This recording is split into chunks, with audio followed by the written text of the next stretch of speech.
So it's important like how we know how to heal which part of the brain that actually helps us to cope with emotions.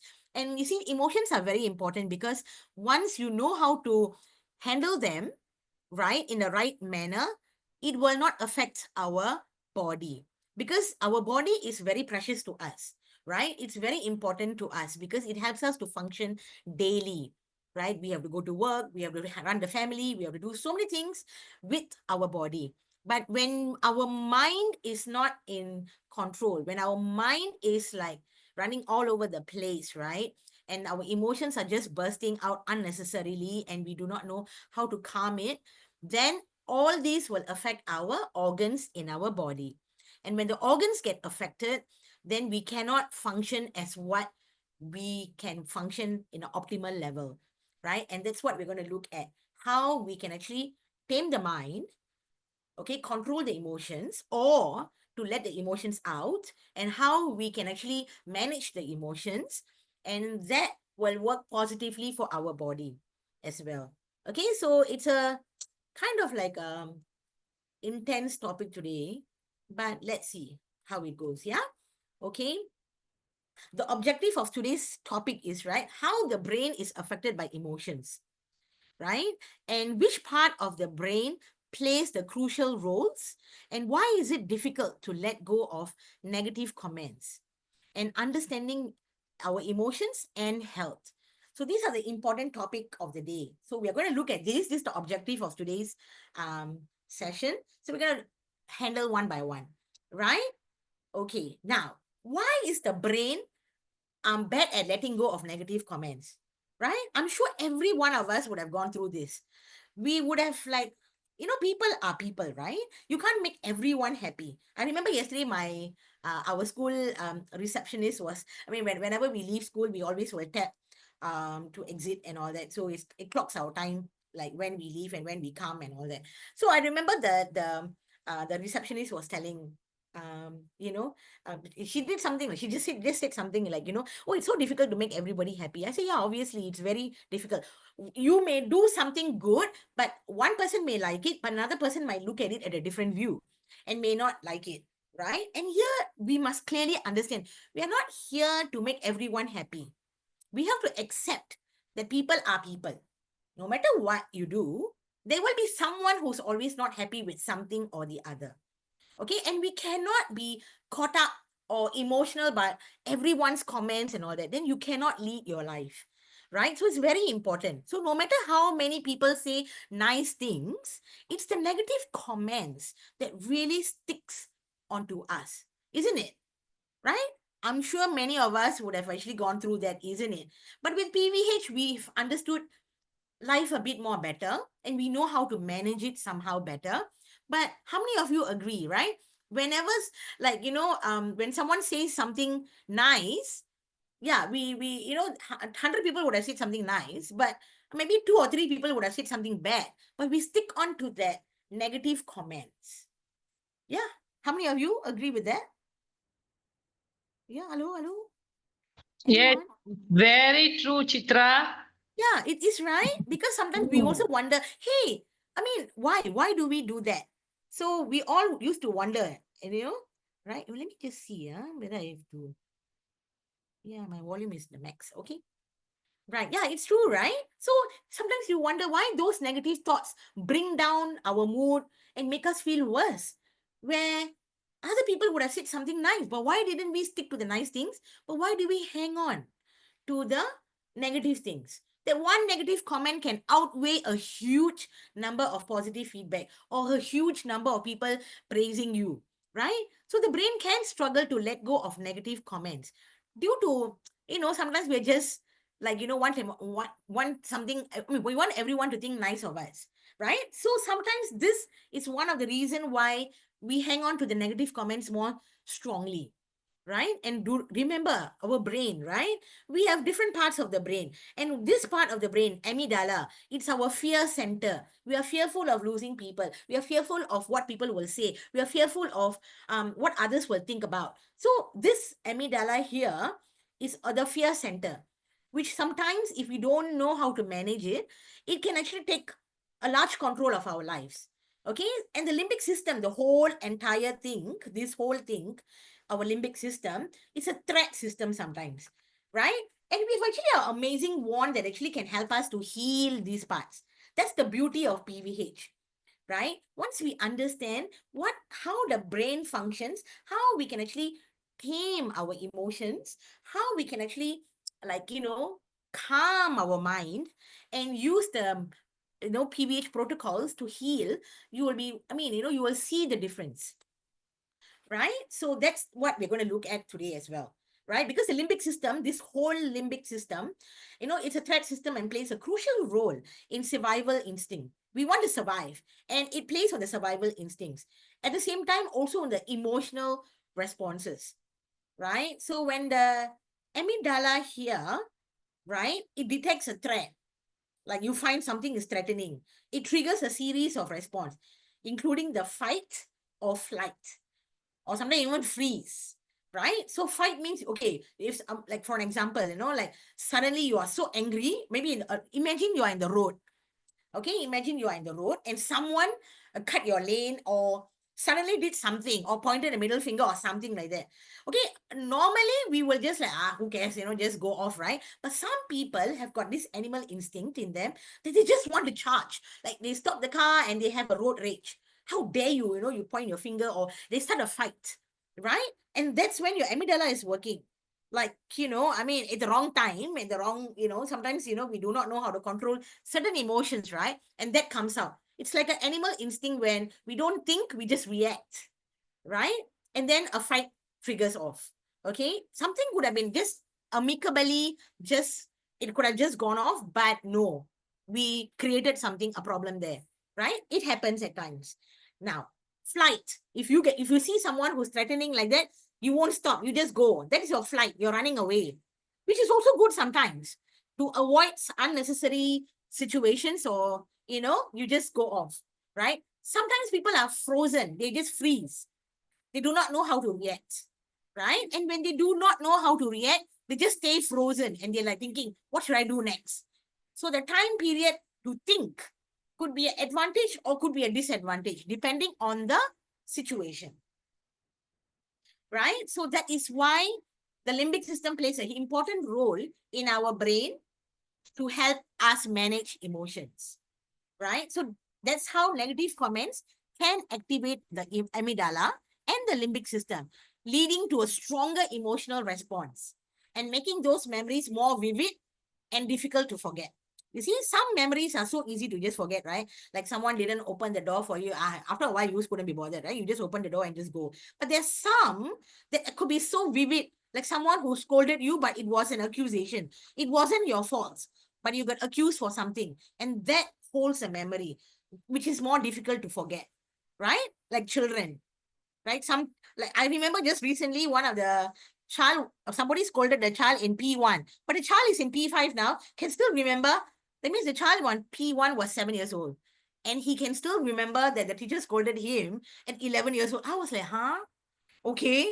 But that, you see, how strong some parts that can actually is difficult to forget.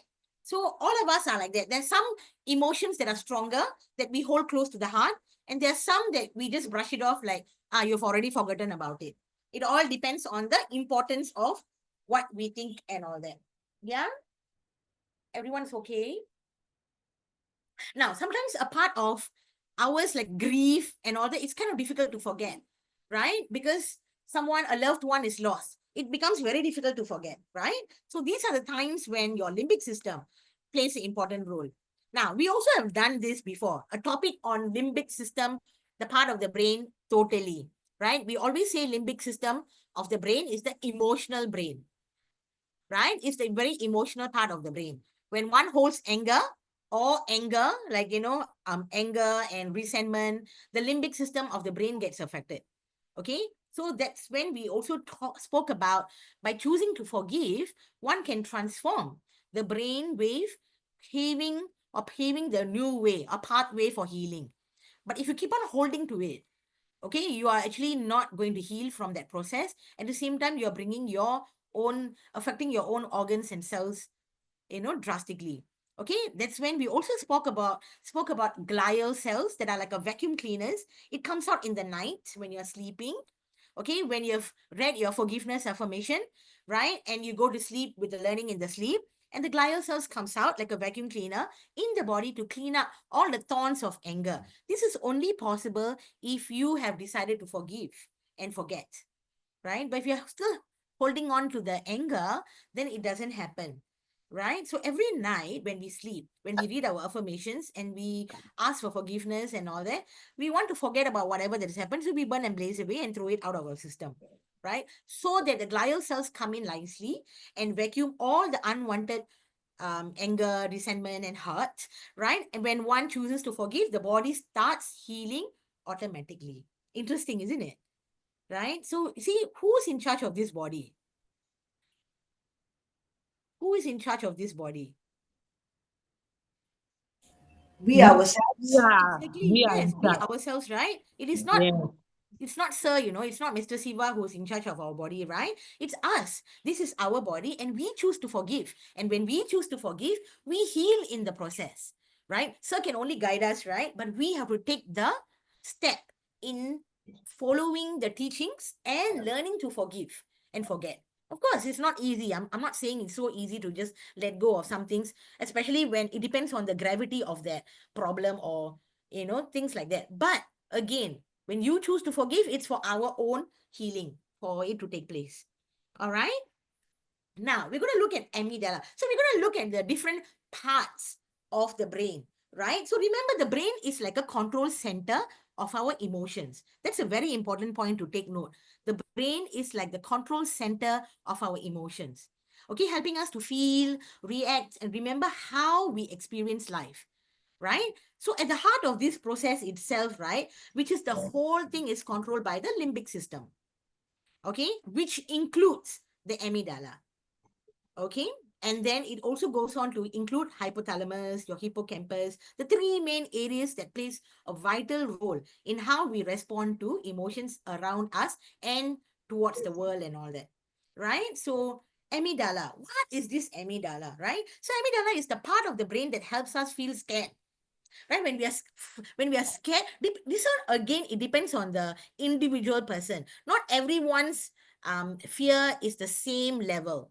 Some people are more scared of things naturally, some are more braver, right? So the amygdala is actually very strong in that sense, right? Because they don't get scared so easily. A simple thing like a cockroach, I'm also scared of cockroach if it flies, but the thing is, a simple thing as a cockroach, right? So when a cockroach, if someone who sees it may scream their lungs out, right? And their heart could be actually palpitating very fast because it's a fear that actually sends certain trigger into the body system to react to what the person has seen, the cockroach, right? But someone else who saw the cockroach will just brush it off and say that, okay, yeah, it's a cockroach. Okay, they take a spray and they just spray it, and then it's okay, it's dead, right? So again, how we react to certain things, it depends on individual, right?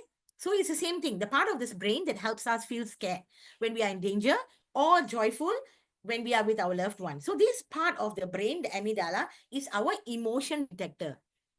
Okay, and most of the time it plays a crucial role in fear factor. Okay, and all that. That's amygdala. Okay, now hypothalamus. Hypothalamus is very important because when we heal for our hormones, we heal our pituitary gland, we heal our hypothalamus, thalamus, and all that. So these are all important. They also help to produce and our hormones and all that, right? So here the hypothalamus is a brain command center for emotions and physical reactions. It tells the body how to react when emotions are triggered, scared, or excited, right? It controls our heart rate, stress hormones, fight or flight again, hypothalamus, right? So remember, hypothalamus also helps in the endocrine system and all that. Okay, now we have hippocampus, which is very important because this is our memory keeper. Hippocampus is very important. Every one of us got a hippocampus. As we age, the hippocampus tend to shrink. By doing certain activities, it goes back to the original size. Okay, we can actually look after our hippocampus. And one way is, of course, healing with the wand. But the other way is also to dance, go for physical activity, not aggressive one, but dance. And then dancing helps because the thing is, it helps you to remember the steps, and just let it out, the emotions and all that. So hippocampus actually, it expands, right? If not, as we age, hippocampus tend to shrink. So the brain's memory keeper is the hippocampus. So hippocampus stores memory, allowing us to recognize similar situations in the future and respond appropriately. Okay, so if you had a bad experience, this hippocampus will bring out that part of the drawer. It will open up and then take out that part of the bad memory and say, hey, and the connections will be made. And then we will, oh yeah, I had this bad experience and I'm connecting it to it and I'm worried that it will happen again. Okay, that's how the brain makes the connections, right? So that's how this works. Now, so together, right, all these areas, the amygdala, hypothalamus, and hippocampus, they work together continuously to help us feel, react, and remember emotions, shaping how we look at things and all that. So remember, right? So how the brain is affected by the emotion, right? Remember, we always know emotions have a big effect on our brain and how it works, shaping the way we see things, focus on them, and even learn from the experience, right? But when we have strong emotions, they can change the way we look, think, and process. Okay, that's why when one person, same situation, right, but different times, people can react differently, right? Say for an example, like a person is always very happy and jovial. So someone plays a prank on that, the person is just going to laugh about it. Hey, yeah, it's so funny, and all that. But if you caught that person at the wrong time, at the wrong mood, and that person may, even though you did the same thing, the person will react differently because the time of that mood was different.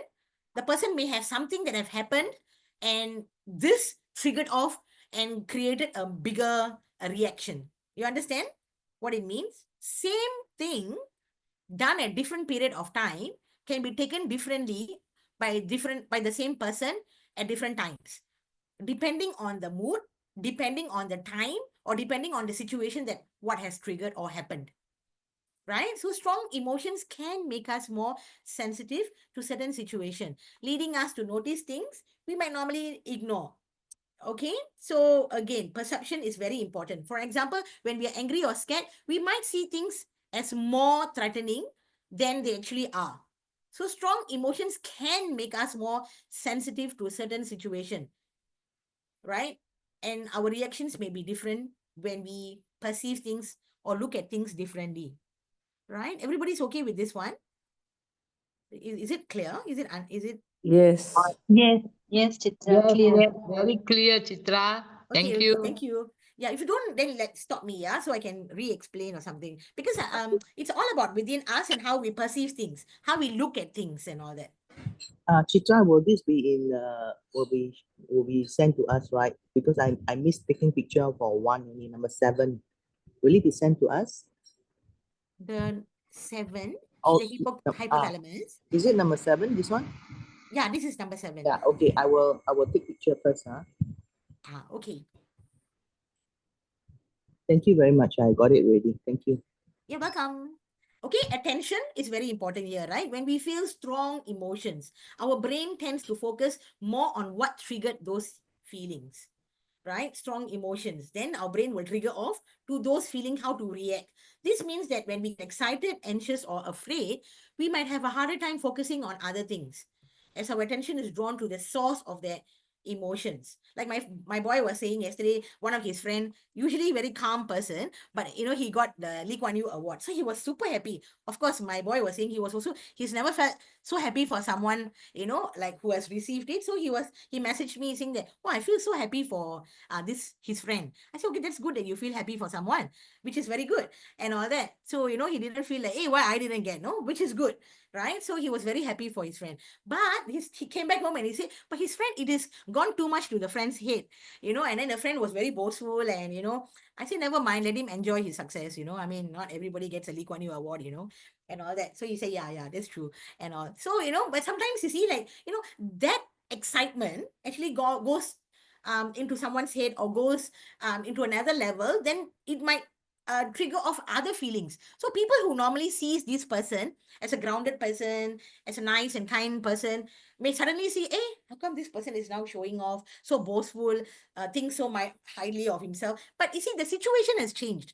The situation that the person was in and the emotion that the person is going through was excitement. So at that point of time, you can't expect the person to be the same as what he is normally.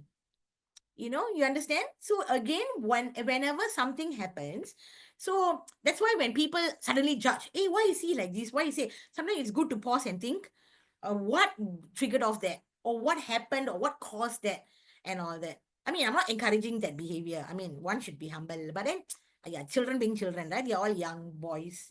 So yeah, so I just have to tell my boy that hey, it's okay. He let him enjoy his success, and it's okay. So today they're meeting up to go. Then he was saying, I hope he doesn't boast about it too. I said, don't worry about it. That kind of thing. So depending on the situation, how the person reacts, it's normal, right? So we don't hold sometimes the person for it, but after the person has settled down and all, you can say that that the thing has actually affected me because you didn't behave in the normal way. Like you can share because it's your friend, right? You can share your feelings. It's okay, right? So that is one part. Attention, learning, right? Learning. Emotions play a key role in how we remember things, right? When something makes us feel happy, sad, or scared, we are more likely to remember it because we connect that thing that has happened together. So the emotional connections make the experience stick in our mind very vividly, right? Because of the connections being made. But however, if we are too overwhelmed with emotions, it becomes harder to learn new information because our brain only tends to focus on the emotional response, right? So, but this is normal, right? It happens to all of us. But how we actually become self aware, it's a part of learning and growing up, right? So one can actually become stronger by being more emotionally stable when when you're self-aware. And that's when journaling helps in a lot, right? Something that actually made a happy moment or sad moment or anger or something that or scared that triggered off. If you can't speak to a person whom you can share with, then it's good to journal it down because I'm a writing person. So I will normally write down, like and I have a book that actually what triggered off, how I felt. So when you write it down, when you journal it down, it's actually sort of like that emotion gets suppressed. I mean, not suppressed, you bring it out and you have actually looked at it at a different perspective. And after many months or weeks, when you look back what you have written down, you get, oh yeah, such a trivia matter, and why is it like you got triggered by it, and you even laugh about it, you see. So it's good to journal it down, right? Because some people don't talk about it. They don't want to share that part of the emotion or that feelings with someone. So when you keep bottling it, or when you're doing, talking within in your own head, the self-talk, then the self-talk will either lead you to self-pity or lead you to negative talk, which is not going to help in any way, right? So either you talk to someone or you write it out somewhere. And after a while, when you look at it, and then you also like, hey, then you think it's funny. It doesn't, like, what we do when we were young, right? So, or maybe when I'm young, I do that a lot, I guess. So I have like a book, when I'm angry or when someone scolded me, like my mom or my brother made me angry or something, I will write it down. And then after that, I will like, many months later, then I even show it sometimes to my mom. See, you scolded me for no reason. It wasn't even my fault. Then she was like, oh, okay. Like, so that kind of thing. But then by then it'll be like funny. It's like, hey, yeah, it doesn't seem so serious anymore. But because I chose to write it down, when you pen things down, you are also removing it partially from your mind space, right? The mind is very important. It has got so many things to occupy with positive things, not just with negative things, right? So it's good to just pen it down and then just keep a book, you know and write off whatever that that makes you upset and all that. So I even get my students to do that, especially those. It started off like that because I wanted them to be able to write composition, because I took a very weak class and they couldn't pen things down. They can give you good points when coming to composition, like when it comes to writing, penning it down, they couldn't in the beginning. Term one, I was thinking, oh my God. Term two, I decided, okay, I bought them an exercise book. I said, everyone is going to write this. There's no choice. Okay, write down every day, whatever happens, good or bad or whatever, just write it down. Every morning I'll collect it. During assembly time, I'll collect it. And some of them, well, naturally will come and give me, because they're so excited, because I do write comments. I do answer their questions. And I also give them a sticker at the end of that whole whatever they've written. I also put a sticker, whatever it is. So it became like a communication booklet. Like, sometimes they can't talk to someone. Like something happened at home, or something happened to them, or a friend did something and they couldn't tell anyone. They do not know how to share to anyone. That book was a form of expressing their emotions as well. So when I thought, okay, by term three, they were all writing very well. So I asked them, hey, exercise book also finished. Do you all want to continue or not? Some of them wanted to continue, right? And then I bought them another book again. I said, okay, those who want to continue, we can continue. And I still will check and answer and all that. So it became a nice um, way for them to express, because these are like 10-year-olds. Sometimes they do not know how to express it. And the only person who can read this book is me. I mean, they gave me permission to read, of course. Somebody has to check the work, right?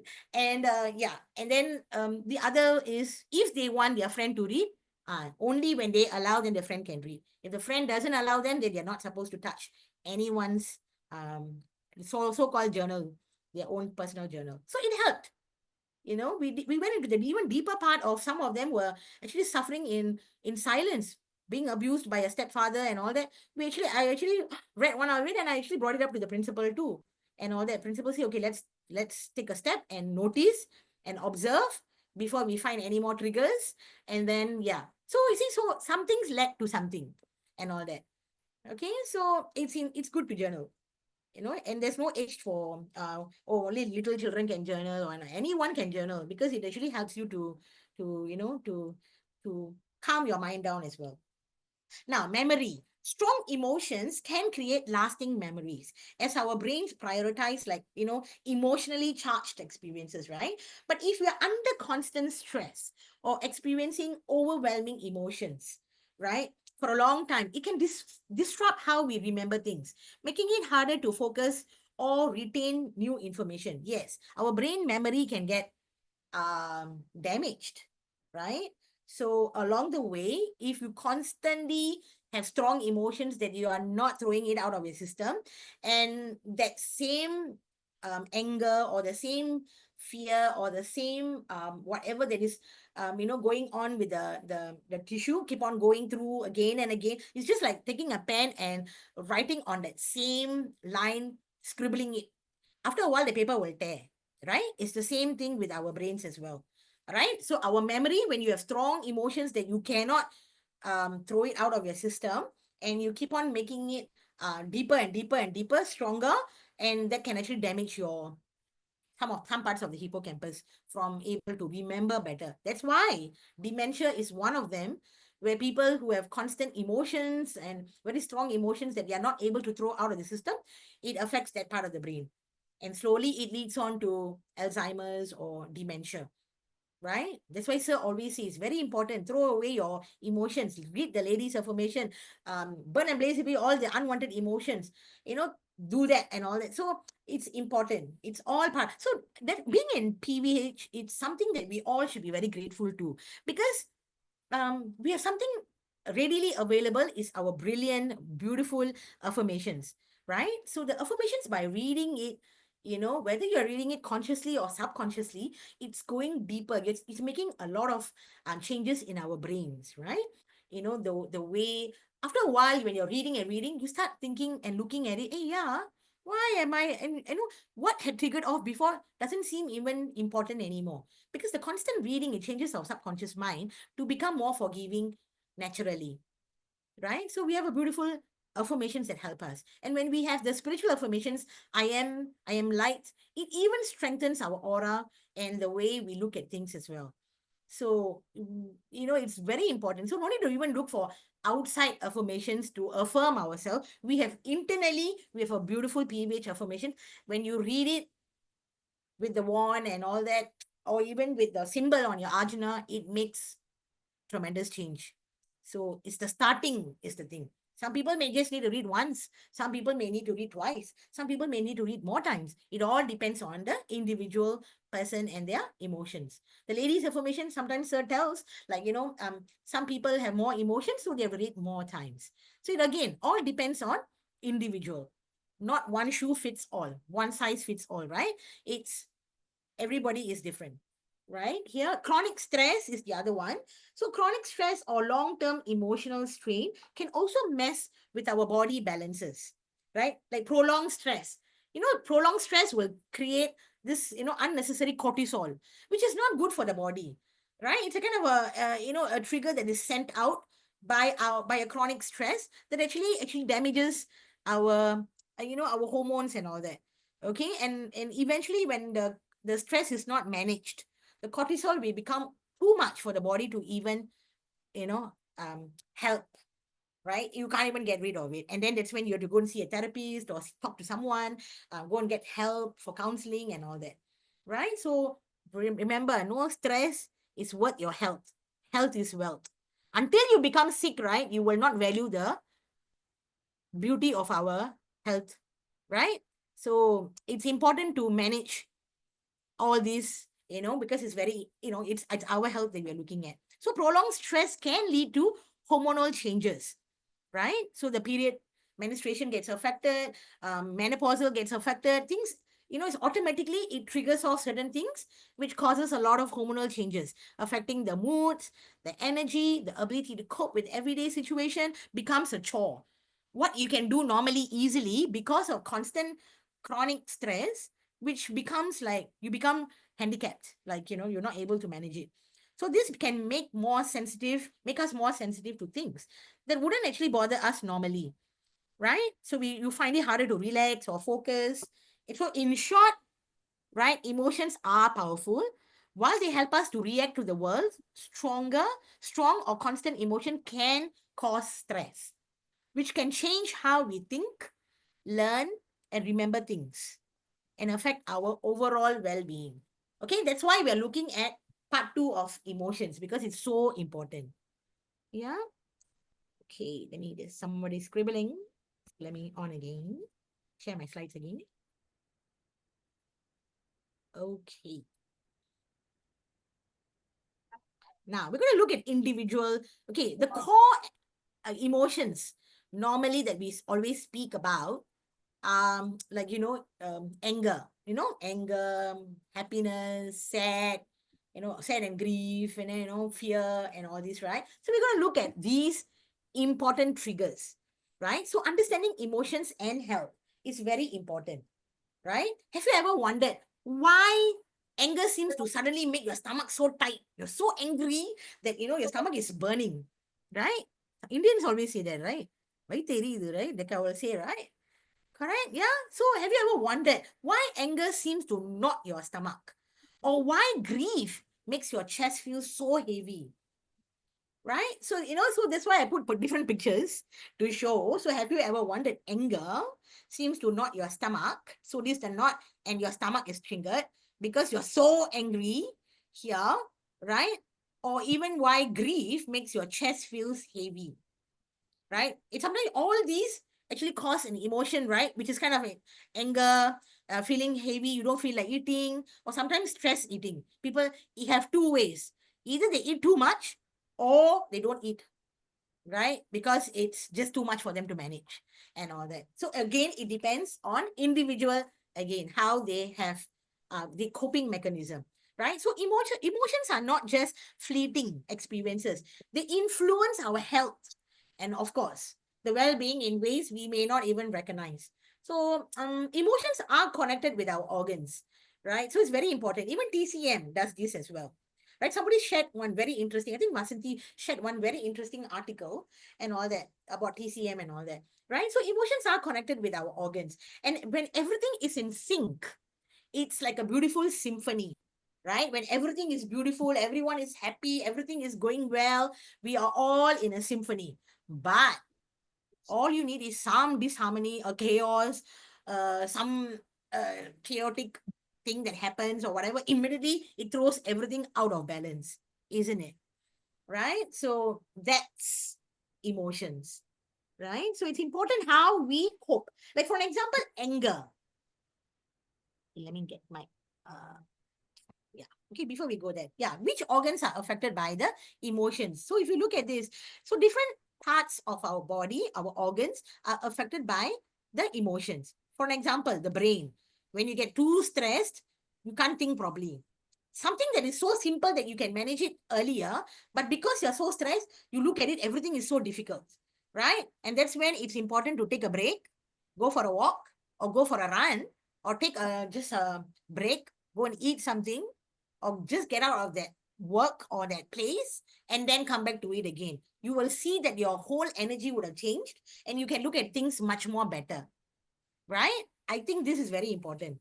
I don't know, as a student, when I was studying, when I get too stressed, I need to go for a walk or I need to go for a run or I need to just go, yeah, somewhere to just break away from that momentum that I was doing to go back to something else. And then after that, come back to it. Oh, I can think better. I can do better. It also does with my marking.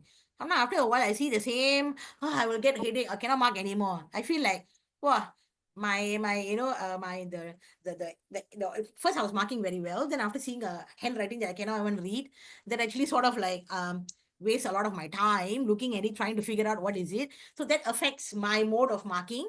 So I need to take a break. So I'll just, and so I always will put all the horrible handwriting all at the end.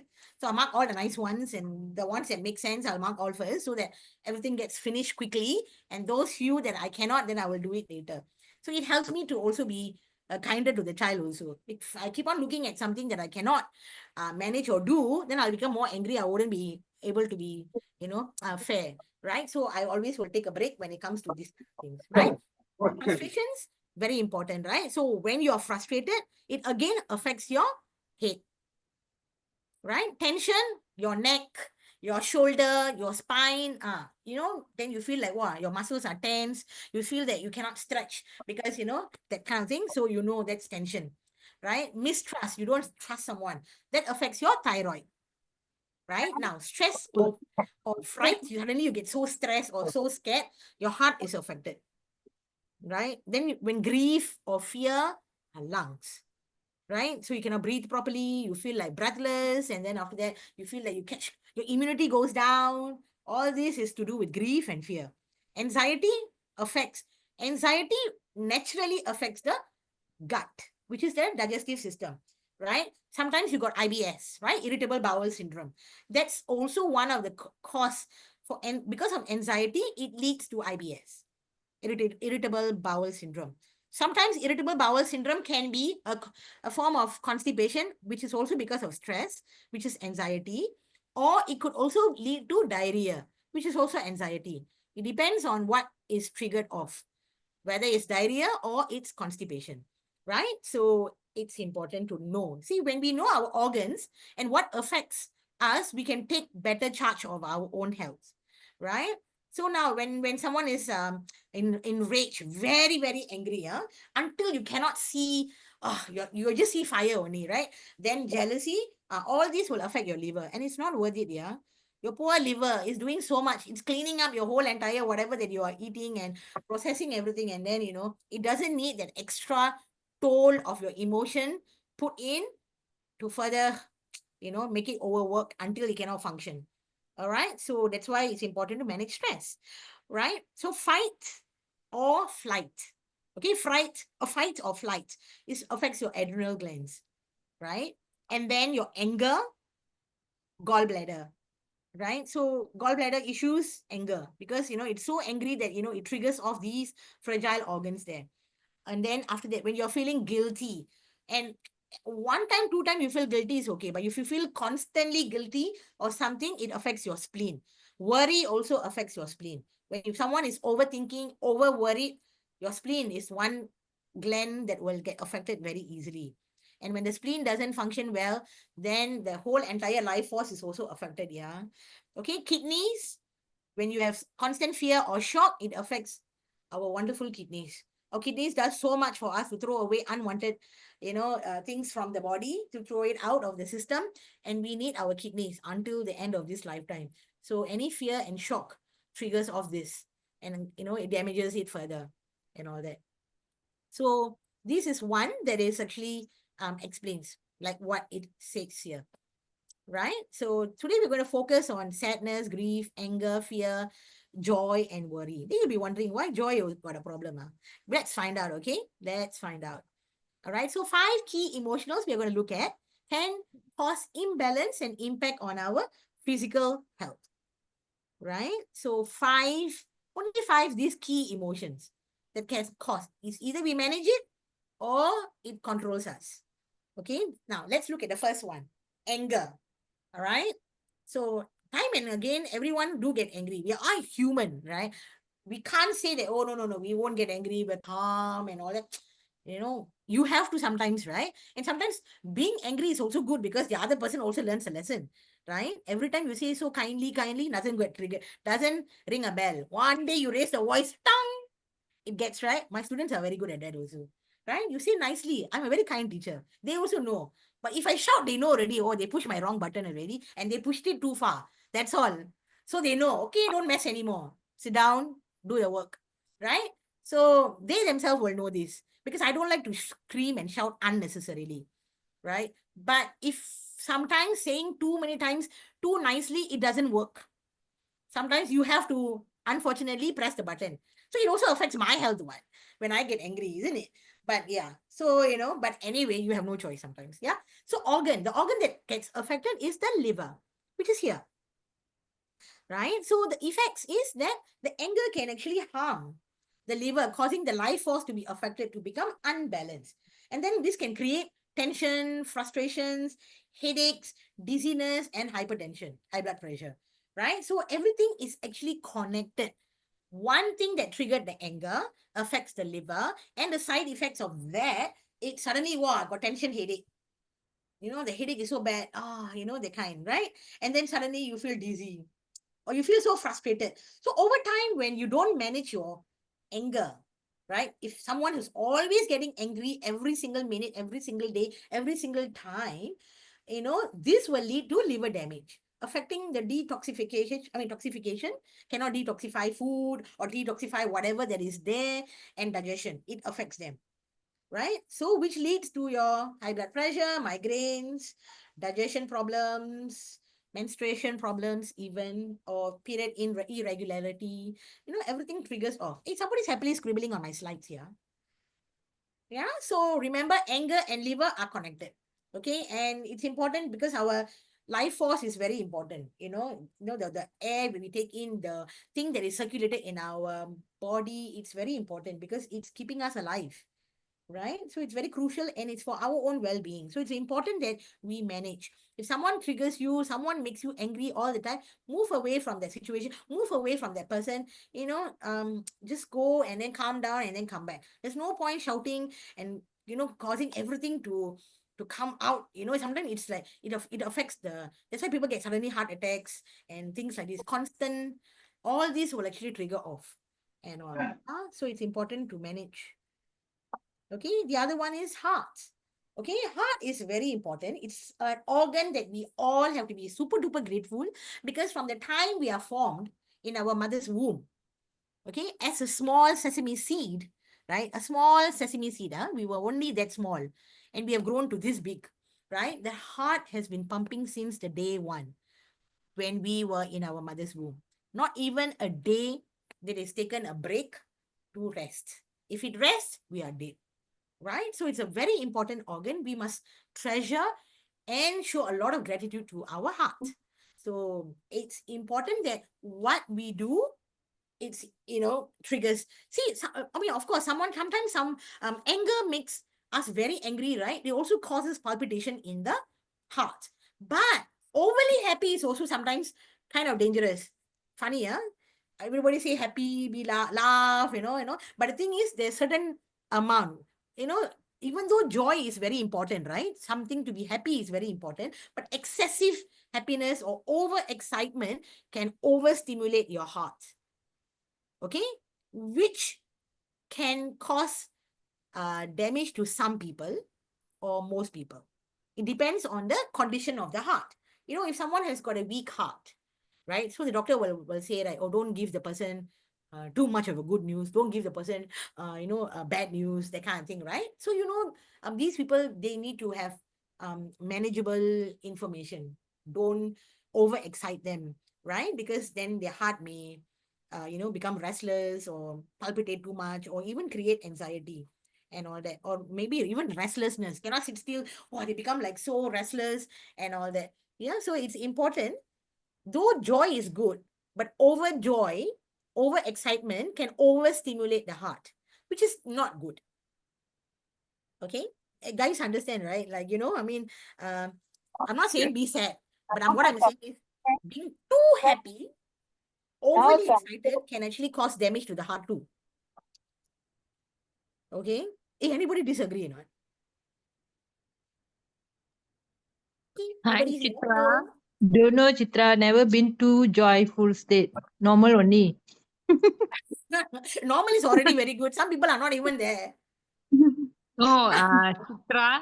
Yes, Everything in the extreme is harmful. exactly. Correct. Mm. In Tamil, they will say, அளவுக்கு மிஞ்சினால் அமுதமும் நஞ்சு. Yes, very Correct? true. Everything Yes, has to Chitra. be balanced. Anything over the limit will cause damage, right? So it's important how we balance, right? So, yeah. Okay, so remember, yeah. So overjoy, yeah. Okay. Now, grief, right? Grief is something that we sometimes cannot control, right? A sudden loss of someone, something that actually caused so much of sadness that, it depends on the individual person as well. The capacity of the grief, how much they can take. It also depends on individual. One person may be able to, take it more than, but someone else may not, right? So it again depends. I remember last year when I was in the other school, one of my colleague lost her son, right? She's in her 60s, but she lost a son who's in 30s, right? It was very sad because very young, promising young man and very good looking young man. Even though not in PVH, but very PVH kind of person, because I saw his request of his funeral, I was very surprised. Like, he didn't want anyone to bring unnecessary things to waste Mother Earth's resources, don't waste Mother Earth's item. I was like, wow, who is this person? Like, when I saw that request in when it was sent in our teachers group, when yeah, so we were like, wow. And yeah, and it was very sad. We felt I just feel that no parent must go through this, right? Because everyone want their child to be like, strong and healthy and all that, right? But this colleague of mine took so well. I mean, of course there were grief, but she was mentally prepared because he was sick, right? He was unwell, and she was mentally prepared. And even no matter how mentally prepared you are, there will be definitely grief. It's your child, right? And the thing was, she took a month off from school. And the moment she came, we all were there to support her, to cheer her up. We brought food, this, that, and all that. So she said, "Wow, it's better being in school than at home," because But she had to take the 1 month off because her other son, the second son, took it so badly because their age difference is not much, and they were very close as siblings. So he took the grief really badly until he didn't go to work. He was stuck in the room. So both the parents had to take leave to make sure that they spend time with the boy. You see, two parents, right? They were able to manage the grief. The other person, the son, could not manage the grief, all in the same house. See, individual people balance and individual way of looking at things are different always. You cannot compare one person to another, right? So how we manage grief and how we look at things are very different. Okay, so we cannot be judgmental and say, hey, small matter, why you so upset? We cannot say that because everyone is different. Everyone process things differently. So we can be empathetic and give them space to overcome certain grief and all that. But just be a support system there. Yeah. So the effects on grief, it can be like, have a great impact on the lungs, right? Because it can weaken the lungs and the immune system.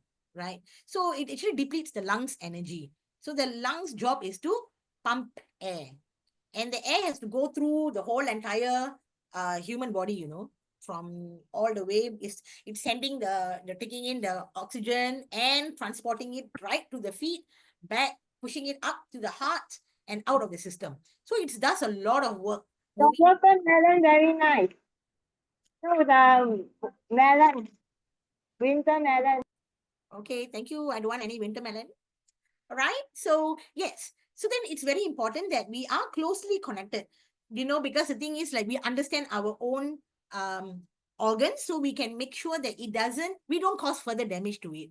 So the lungs are closely connected to the body's immune system, and this can be weakened because of our immune defense. We have our white blood cells, we have our platelets, we have all these important parts in our system that actually helps to prevent germs and bacteria from coming in. But if we are feeling grief, we are feeling too sad, it shuts our immune system. Then the immune system that is able to fight back, right, is not at its optimal level or at the peak. Okay, making the body prone to illness and then catching frequent colds, shortness of breath, and affecting and causing fatigue and all that. Sometimes even cannot think straight, all this, right? So it's important to understand how our lungs actually need us to be also stable in order for it to do its job. Okay, let me just come back to it again. Okay,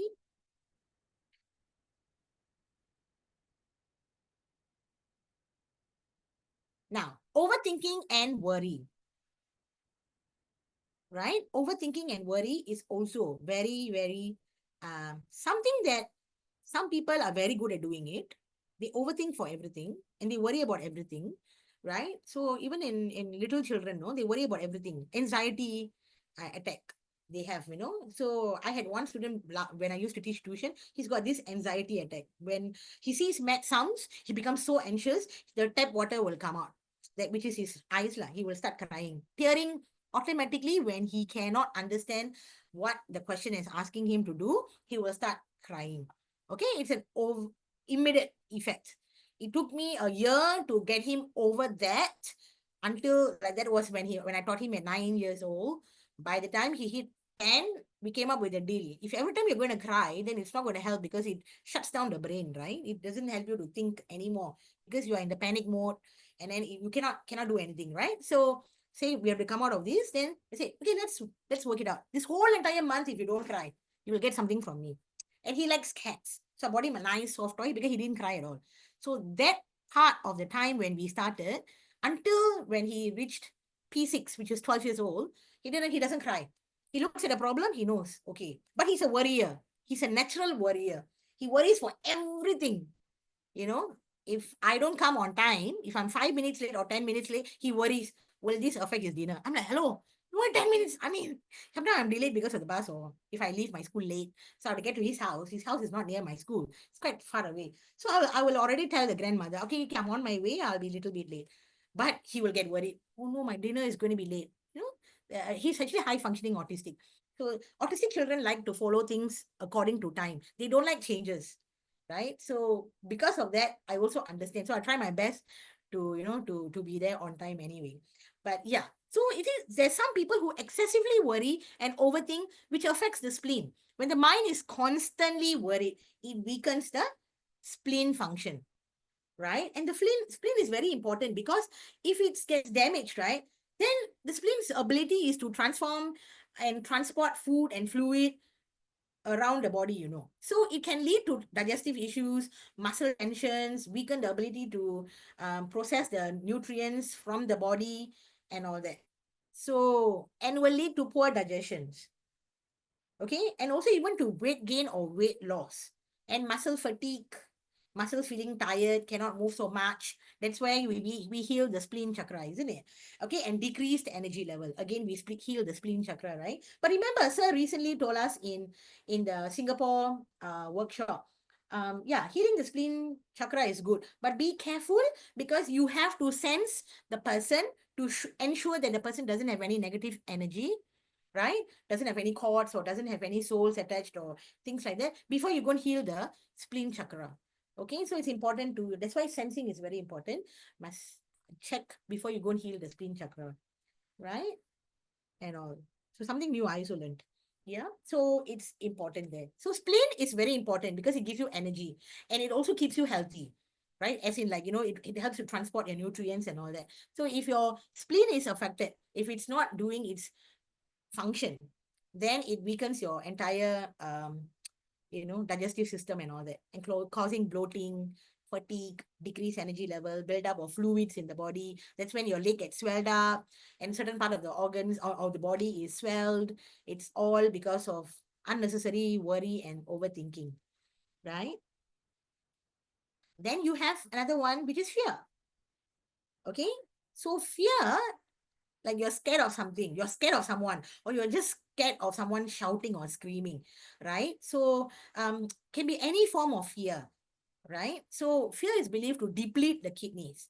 So kidneys are very important because they are our vital and longevity for our health and our body, right? If you want to live a long, healthy life, kidneys are so important for us, right? Kidneys are associated with both physical and emotional health.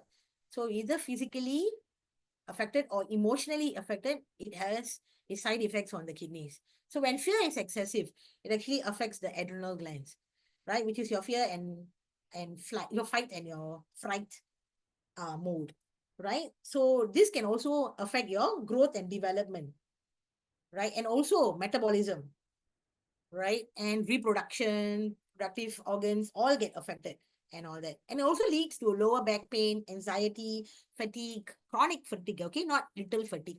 Everyone can be fatigued sometimes if you didn't have enough sleep or you're just overworked and all that. A little rest or some rest will do you good, right? But chronic fatigue is different. Even you have rested, you still feel tired, right? So that is like something is not right, isn't it?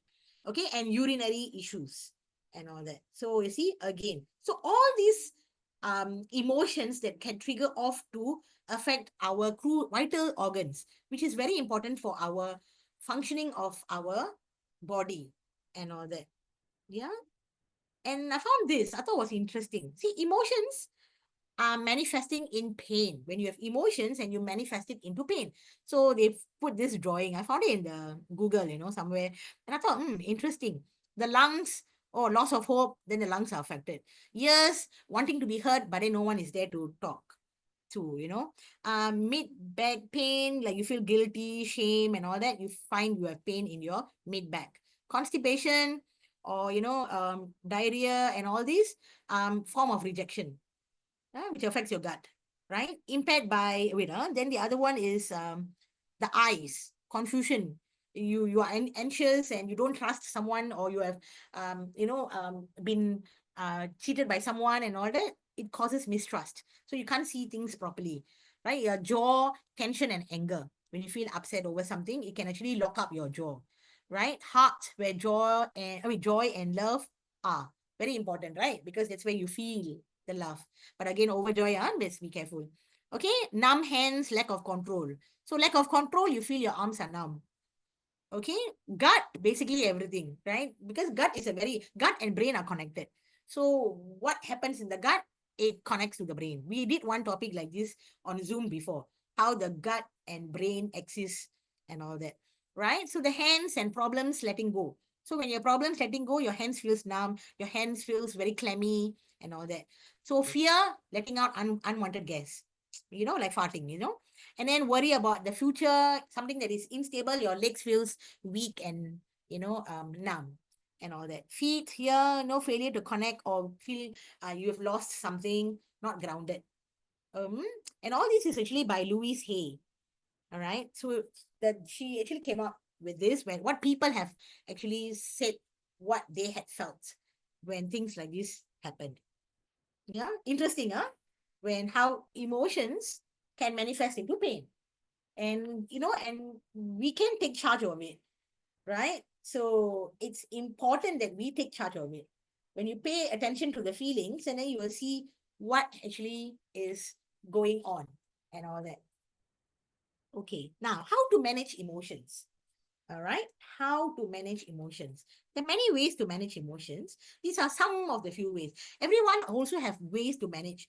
Like yesterday, I was lining up to buy something, and there was a elderly lady in the queue, and we suddenly had a very good conversation. We ended up talking because the queue was long, so we just made friends and on the spot, and then we were like talking, and she was sharing. Yeah, and then how happy she is to spend her time with her grandchildren, and she's got five blessed grandchildren and all that. So it's very nice to hear her talking, and so it was so you can actually um spend time with grandchildren. It's her way of like getting managing her emotions and being happy and all that. Everybody has different ways, yeah.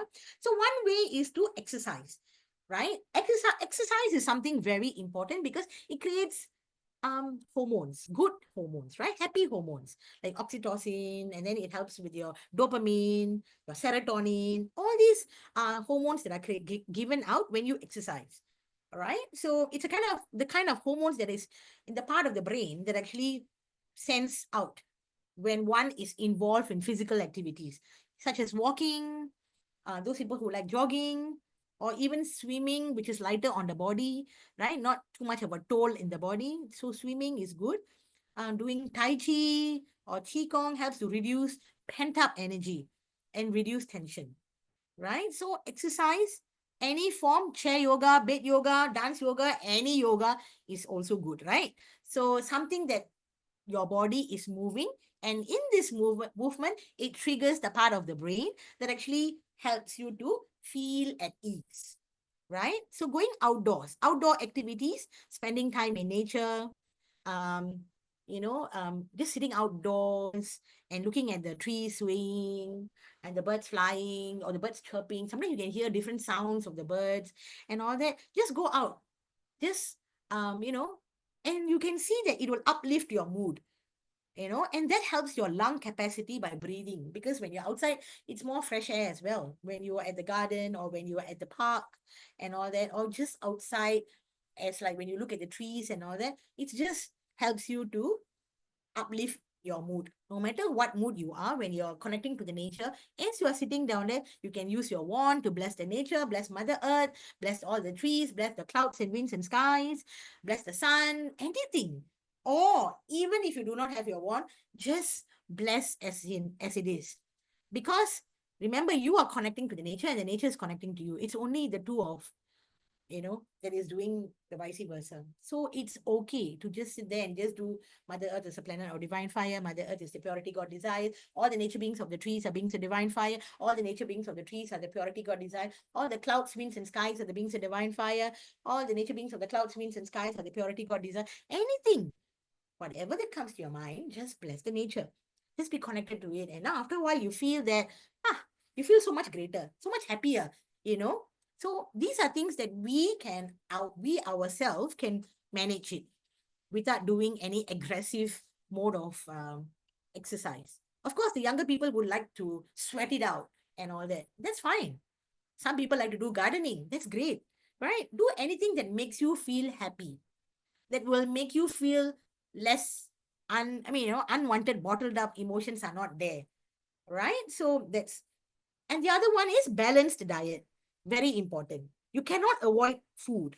Food is something that makes us. The right food will give us the right nutrition for our body. The right food will also help our organs to manage as well.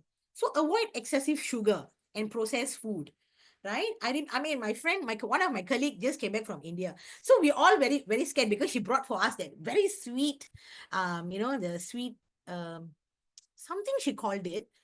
Then we all looked at her. Is it very sweet? Then she said, no, no, no, it's not sweet at all. See, okay. But she insisted that we all take one lah. So we took. So I waited for my Chinese colleagues to, because it's good to see their trigger first. So they all put in them. They all say, oh no, they went to heaven and they came back. So that means it's way too sweet, right? So, but you see, again, the tolerance level of sweetness, it's also depends on individual taste buds, right? So the colleague who gave us, of course, she's very kind lah, because she came and then she wanted to share her, the goodies with us. So we were thankful, yeah. So we took little bit, And then after that, we started passing it to other people as well because it's way, way too sweet, and which we are not used to that much of sweet also. Right? So again, excessive sugar is not good. Processed food is also bad. Hot dog, cheese, all these are, sausages, all these, like, even cereal, some cereals, even though they say, wow, it's made of wheat, very healthy, look at the box itself. Like, what actually goes through in it. It's very important that, what kind of sugar they have, refined sugar or natural sugar or what they have gone through. So sometimes, even though it's convenience, we just buy and we just feed our children or ourselves. But sometimes all these unwanted wrong diets or wrong food can trigger off the way we process things, the way our brain works, right? So, drinking plenty of water to support the kidney function. Again, water is water, yeah. Water is very important. It cleanses the body. The amount of water, it depends on individual again.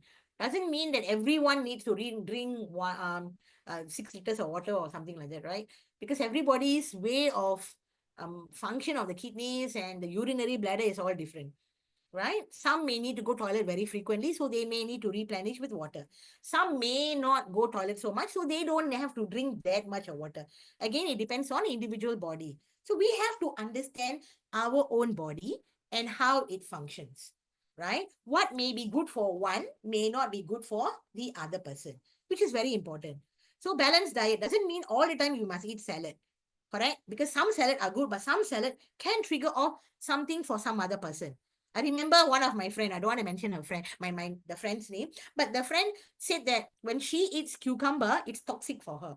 But when I eat cucumber, it's perfect for me. Right? I love cucumber because some nights I just don't want to eat. I just eat cucumber because it's so hot or it's just so refreshing. And it's so full of fiber and water, so it fills my stomach. So I'm fine, right? But for the same person who may eat the cucumber, it may not be good for that person. Just like dal, right? I think 2 weeks ago, my boy had severe um, diarrhea. And then I realized what triggered off, because this same diarrhea and vomiting started when he was younger, when he took dal. So I realized that, oh, maybe dal is toxic for him. Even though for other people it might be healthy protein, but for him it's definitely a no-no, because I thought maybe he outgrew, so I gave him some dal in his food. And then our friend had his diarrhea. He was continuously going, and the vomiting as well. So then we had to like get him to read his affirmation. Of course, we brought him to the doctor, got his medication, and then started healing and all that. Then yeah, then found out that it is the dal that actually affected. Of course, not dal, not just the dal alone. Also got cots from my mother-in-law. So of course he had to read for that as well. Then yeah, so everything triggers off. You see, that's why it's the beauty of PVH is immediately we can take the basic step. Read forgiveness affirmation because we do not know whether any cord is coming, right. So good. Step 1 done. Step 2, go and find out what actually triggered off. And then the other thing is we have a powerful wand to heal and get better. Of course, never avoid going to the doctor because you need to get the right diagnosis and you need to take the correct medication to make yourself become better, right? Some people will be messaging us or, in the group saying that, oh, the grandchild or the person is having severe and then haven't seen a doctor. We also get scared because sometimes you get dehydrated. When you get dehydrated, then you have to be, and in the hospital, they have to actually put the drips and all that, and then you do not want to get to that stage because hydration is so important. When a person is losing too much of water, diarrhea or vomiting, you also lose a lot of electrolytes, and if electrolytes are lost in the body, you need to quickly replenish. If not, you feel lightheaded and giddy and all that. So it's important that we understand our body in order to know how it should function. Don't wait and say, no, I'm still healing, I'm still healing. You can't be, if you're so sick, you also cannot be healing, isn't it? Unless someone is helping you. So it's very important to first see the doctor. So always say, see doctor first. Okay, find out what is the cause, what is the diagnosis. Then after that, we heal with the right protocol, right? Without knowing we might be healing the wrong things because your description could not match the what you're going through. So your description could be something, but the thing was in the causing that trigger could be something else. So we could be all healing the wrong thing and then after that not getting it right. Right? So it's important to always get the diagnosis first and then immediately start with the healing and all that. Okay. And of course, please sleep. Body heals by itself. The amount of sleep that you, after taking medication, after healing, please sleep. The more you sleep, the better it is. When your body is resting, you heal faster. Right? So that's very important. Okay. Any questions about that? Yeah. Fine. Good. Okay. Now, did you know that emotions can impact our physical health, which you already know now, right? What are the organs that you can have impact on and all that. So each part of our body can hold on to specific emotion, which we saw earlier, right? When we are fearful, it affects the kidney. When we worry or overthink, our spleen is affected. When we are too sad and grieving, your lungs are affected. And overjoy or too much of sadness also affects the heart, right? Or anger. So heart is something that multiple emotions can affect it because it causes palpitation. When someone is very angry, you can see the blood rising like that. The face becomes so red and all that, right? So anger, it affects the liver as well. So a lot of our parts of the organ, which are very important parts of our organ, can get affected because of certain emotions or specific emotions that hold on to each part of the body and organ. From anger stored in the liver to sadness in the lungs, our emotions can affect us more than how we can realize, isn't it? Right? So we need to know how to let go of this, how to release them, so that we can also look after our own organs, which is working so hard for us. Right? Okay. Now, how do we train the brain? Okay. Now, if you, even before we even look at this, right? When we looked at here, right, how to manage your emotions. Sometimes um, some people can recognize their emotions.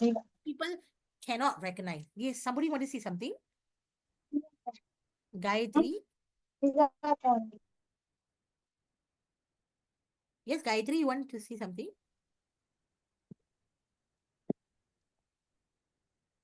No? Sorry. Okay, so our body stores emotions and we all feel different types of emotions at different times in our lives. That one we have to understand, right? Every one of us process emotion differently. Okay, one may get triggered off with something to be angry, but one person might take it lightly. Again, it depends on individual. Some of us process those emotions and let them out, but some suppress those emotions. So, well, our body does exactly what our mind does, right? If we keep suppressing our emotions, it gets stored in various part of our body. As a result, our health get physically and mentally also can start declining.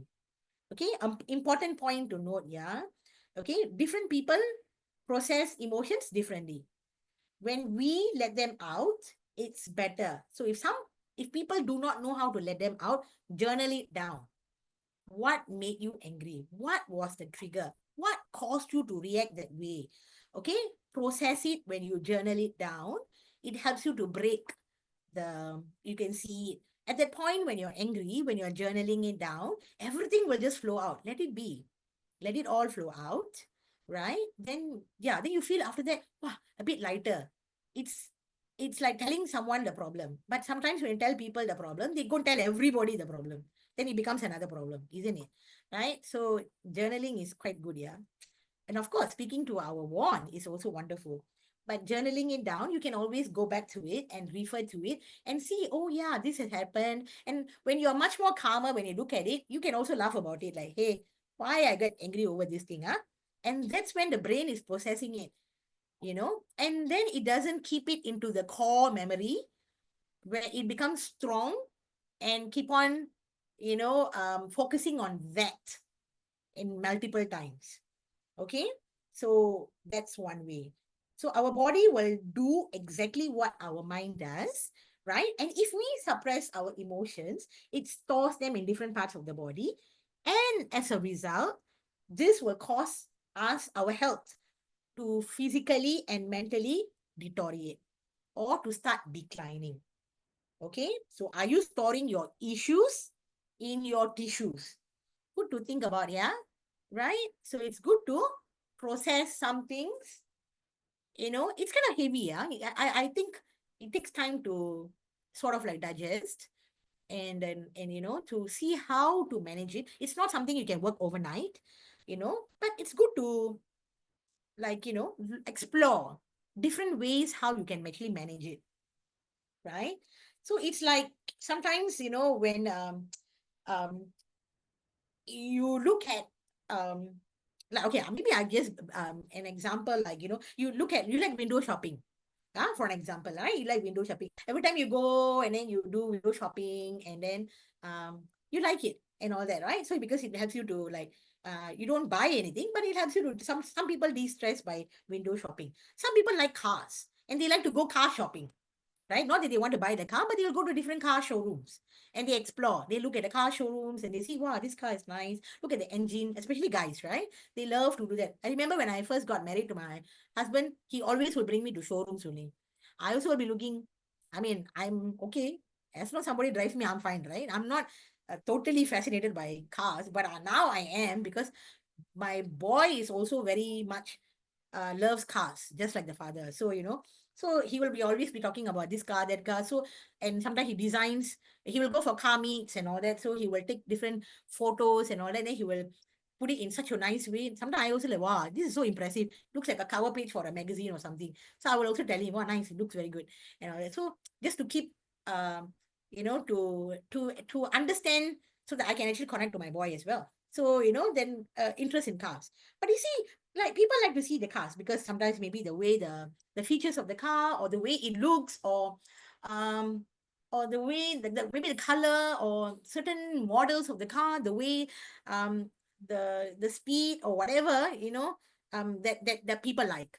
But you see, if we are the passengers, right, we can do whatever we like, isn't it? Because somebody is driving the car, we just sit in and then we just watch the scenery, talk to the person because we're not focusing on anything because we're just enjoying the ride. Correct? We can even go to sleep when we are actually in a car because somebody else is driving. If you're in the Grab, somebody is driving, so you can just afford to switch off, right? But imagine you are doing the driving. Imagine you are driving the car. Can you afford to be distracted? Cannot, right? Because if you're distracted, it's going to cause an accident to happen, right? So in life is also the same, right? So if we are in the passenger seat, we can easily get distracted by our problems and challenges and then always think, oh, why must this happen to me? Why is it like this? All this, right? Unnecessary thoughts. And then we are very good at playing or replaying in our mind many times when we are idle, when we have nothing to occupy our mind, when we are not busy, we keep replaying what has happened, making it look magnifying that problem from a small issue, making it look very big issue because we keep on replaying in our mind. Okay, but if we want to stay focused and we want to be peaceful and be happy, right? And we want to just reach the point of destination and just move on, right? Go to the next mode of our life and all that. It's good to be in the driver's seat because the driver has to be constantly focused, right? And have to be alert and have to keep on moving. You cannot be staying in the same destination or same place for a long time. You have to move, right? If it's a Grab driver, he has to move from one place to another place. So, just like us, something has happened, an emotion was created, but we don't have to keep on replaying in our head. We can learn to move on, right? And the way to move on is to blaze and burn away unwanted emotions, read the affirmations, take charge of your mind, your feelings, your emotions, stop all these negative mind chatters, right? And then, face the challenges, whatever, and to lead a life that is joyful and meaningful. Yeah, which is important. Don't replay. I mean, you are the creator of your own future, man, right? And you are the creator of your own happiness. Don't let someone take charge of it. Don't let someone else manage your, trigger your emotions, right? If the same person is always causing it, move away from the person, move away from that situation, move away from that friend, whatever. So remember, you are in charge. It's important because life is short, right? right? Life is short. Can we afford to wake up tomorrow with regret, right? So we cannot, right? So can we afford to carry our grudges in our heart all the way, like, carrying it? We will be the one carrying all the baggages, unwanted baggages, not only in this lifetime, also to the next lifetime. And it's very important to let go and manage emotions. Okay, some feelings for some people in our heart becomes negative. Yeah, sometimes unavoidable, but we have a choice. Okay, we may not have them with us tomorrow. So something that would have happened, but we may not have them tomorrow. So it's good to just let go. If we did something wrong, we apologize. No need to have the ego into it. Sometimes when we say sorry, it does good for both. It helps, right? And then carry on with life, right? It's important to move on.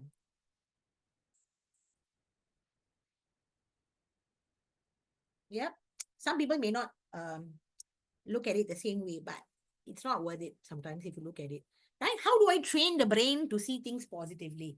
Take time to acknowledge the good things in our lives, right? We have many things that are good in our life, but we always want to choose to see things that we don't have or see things that are negative in our life, right? It is how the brain works as well, and how we help the brain to work in that manner too. So it's good to take time to acknowledge and appreciate and show gratitude to what good things we have in our life. Be grateful for your family, right? So be grateful for a job that you have, something that gives you a salary to put food on the table, a roof over your head. Just be grateful, right? It might not be an expected salary, but something is coming better than nothing, right? So it's good to be thankful and all that. That's why we played the gratitude song in the morning, right? It's good to be thankful for everything that we have. Some people will appreciate family and some people may not. Some people have family with around them. Like yesterday, the lady that I was talking to, it was so lovely to hear her. And I was also learned a lot of things. She's in her late 80s, and she was saying that she's got three children, and they every week they make it a point. The three children will take turns whose house it will be, and all the five grandchildren plus all their children and the son-in-laws all will come together. She's got three daughters. All the son-in-law, all of them will come together in one person's house. So this week it is in another daughter's house because she's a doctor. So she has to go. She's got night shifts today. So they're all gathering in her house. So next week will be in someone else's house, another daughter's house, and then after another daughter's house, then back to the grandparents' house and all that. So, but weekly they all meet together and they spend time together. And when they go to holiday, they go holidays together. Isn't she so blessed? Right? So blessed, isn't it? Right? It's so nice to hear that also. Like they make an effort to to come together to share and all that. And the children love grandparents, of course. All grandchildren will love the grandparents, right? But not everyone is lucky, isn't it? Not everyone has got nice grandparents. Right? So you see, so there's something to be grateful for in every situation, in everything in our lives. Right? Doing so will also put us in a positive frame of mind. Instead of focusing on negative, something that you don't have, but you focus on something that you have. Right? A regular practice of saying and writing down three things you're grateful for each day. That's why journaling helps. Journaling is not only writing down all your negative thoughts and all that, but those days you feel grateful. Like, wow, you're grateful that you met your secondary friends. Or I'm grateful to, meeting someone and who helped you or look at things differently or help you to do something or, whatever. Or you did something for someone or whatever. Writing it down, three things, that's you can write, of course, more than three things, but something that you're grateful for, a regular practice will actually help you to look at things in a different perspective. Instead of focusing on negative, you tend to focus on the positive as well. Train yourself to look for things that make you happy. You see, you can't depend on other people to make us happy, right? We are the creator of the happiness. So, simple thing, going out and looking at the sky. I love clouds. So whenever I don't know, I just always look at the clouds. So I think my friends who always see my profile pictures, so I will always be changing all the clouds. So, but I just love them. When I leave the school, I look up first. Oh, when I'm going to class, I look up. Then I quickly take a picture of the clouds, whatever that I just put into my the profile status or whatever, because I just love clouds. Sometimes different clouds, different ways it's just beautiful. It makes me happy, right? So everybody has different things that make you happy. But I cannot be looking at, oh, is someone going to bring me out? Is someone going to buy me something? All these extrinsic, external, but intrinsically, you have to make happiness within, create happiness from within that makes you feel happy. And that's important, right? So, yeah. And how do I train my brain to stop being negative? Very important. These days, not only people, right? A lot of children, young children, they always look at negative things negatively. So it's important how they look, because sometimes they look at other people's social media and think like, wow, the person's having a better life, man, and all that. But you see, when we keep on comparing, we do not know the person in the social media is posting um their part, the truthful part also, right? They could also be going through a miserable life, but they just only put the positive or nice things about themselves. So everybody is looking at the nice thing, not looking at what they may be going through. So you look at their positive and you feel miserable, which is not even worth it, right? So it's important to train the brain to stop being negative, because it doesn't help at all. Okay, being negative also affects unwanted emotions and triggers off unwanted effects on your organs as well, right? And how do we train our brain? Be mindful. Whenever a negative thought comes in, quickly try to push it away, throw it out of your system immediately, right? Because look at something else to distract yourself, right? After a while, you become so good at it that you won't even have time to look at negative. In the beginning, it may be challenging, but after a while, it gets easy. It becomes easier, right? So be aware of negative thoughts without judgment also, right? Sometimes, we tend to be more judgmental, right? So it's good to not pass any judgment in the beginning, because everyone is going through their own, battles. So it's good to be, um, you know, just be kind and compassionate. Okay, challenge thoughts, question their validity, and consider alternatives. Okay, challenge your thoughts. Is this valid? Is this important for me? Is this going to help me in any way? If it's not, then why think about it? Why bother giving time to waste your energy and drain yourself on those things that are not important, or it's not going to help you to move up or anywhere or do anything, right? So positive affirmations helps to replace negativity with positive statements. So you can create your own positive, um, and affirm it yourself. But we have a beautiful PH affirmations, which is programmed and is powerful. You can start by reading that, and then after that, start affirming with your EFH, emotional freedom healing, and all that. So make to strengthen our own self, right? Gratitude. Focus on what you're thankful for. Okay, don't always keep on counting problems. There are people out there even worse. We must be thankful we are in a safe country. At least we have a safe home that we can come to. There are people, out there who may not know what is going to happen tonight or tomorrow even, right? Living in such uncertainty, shouldn't we be very grateful that whatever that we have? We may not have much, but we can be thankful for what we have, right? So positive environment, surround yourself with supportive people. Be with people who are kind. Be with people who are nice. Be a people with like who will empathize and be nice to you. Don't be with people always who are very quick to criticize for everything. These kind of people you should avoid if you are fragile, right? Because the thing is, it doesn't help. I'm not saying criticism is bad. Constructive criticism is very good, right? I would like people to tell me what I did wrong and things like that, because so I can better myself. But if someone is fragile, it's good not to be around very critical people, like people who are very able to criticize quickly and without thinking and all that. So then it will affect your morale and your self-esteem, which is not good, right? So it's again within ourselves, whatever that we do. Hmm? Any questions? All okay? I still have people scribbling on my slides. Okay. Okay. Bit dry, huh? I think maybe should go for a video, huh? Hey, hey, hey, wait. Let me bring a video. I have a video. Then you hear me talk. Very boring, right? No, not Chitra. It's We don't great feel bored. meeting. It's It's really very rejuvenating. oh, thank you. Thank you But so yeah, we have to take charge of our own life sometimes. Cannot depend on people. Okay. Sometimes It's very informative, madam. It's very informative. Thank Chitra you. ma'am. Thank you. Thank you. Yeah. It's very knowledgeable and important for every lady.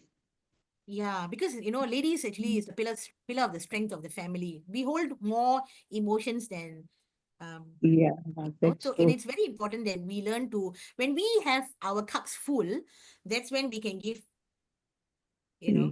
we can fill up other people's cups. But when we are depleted, right, then we can't give anything also. So then it affects us as well. Yeah. Okay, let's watch this. Right?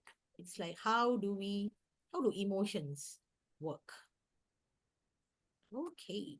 Whether it's tears falling down our cheeks or a burst of laughter, our emotions often evoke a physical response. You've probably experienced that wave of nausea before walking into a nerve-wracking interview, or a jolt of excitement before opening a Christmas present. But the quick flashes of emotion that we feel in our bodies in the spur of the moment are only a small part of how emotions impact our physical health. You may not realise it, but our emotions can affect our decision making at the moment, which can have a knock-on effect on our physical health. But just how deeply are our mind and body connected? How much does one affect the other?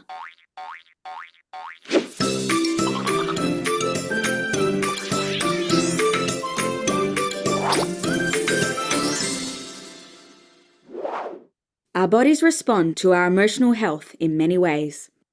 Let's have a look at what might happen when our mental health is in poor shape. When we're feeling worried or sad, our body's pH levels begin fluctuating. This can incite a physical response such as constipation, stomach ulcers, and sometimes insomnia or high blood pressure.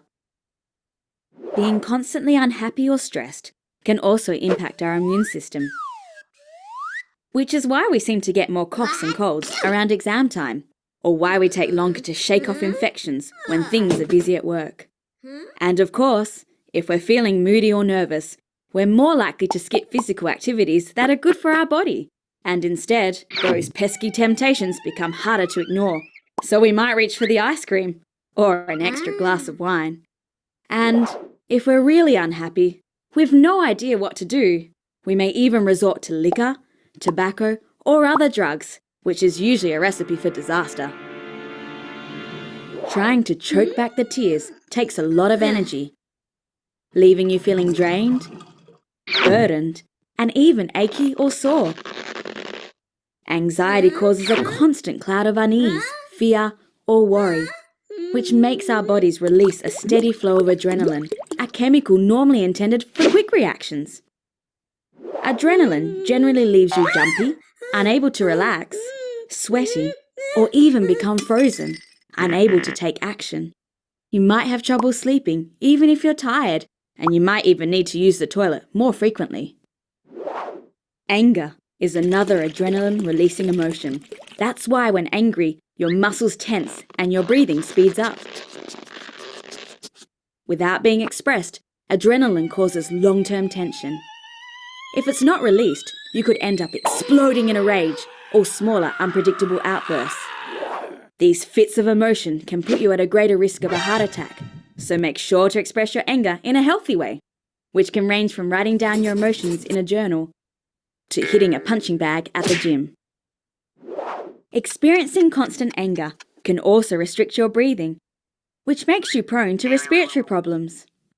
Other emotions we should take into account are shame and guilt. These often result in a feeling of butterflies or weight in the stomach. That's not too bad, but if we keep it up for long enough, it can turn into nausea and ongoing stomach problems. It's not all bad news though. There are also long-term physical benefits associated with emotional impact too. When feeling happy, your heart rate and breathing can improve.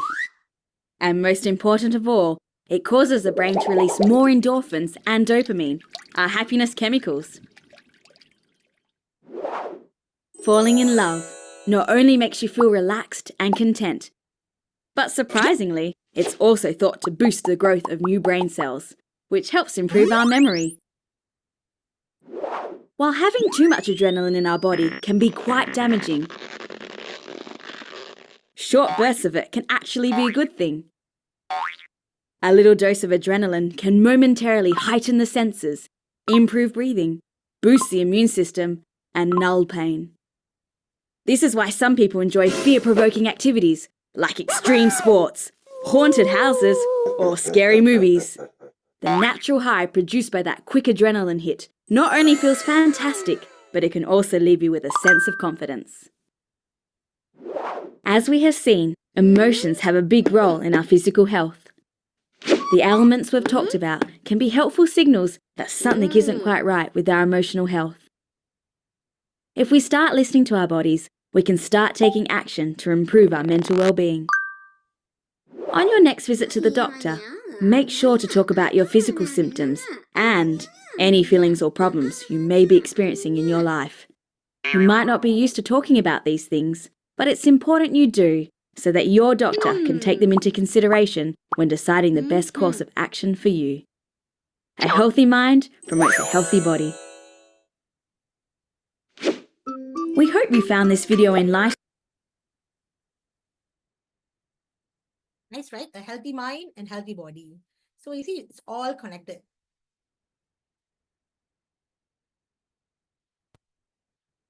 Okay. Now, if you look at our forgiveness here, right? So, I mean, we always talk about in our affirmations forgiveness, and forgiveness actually helps to release emotions.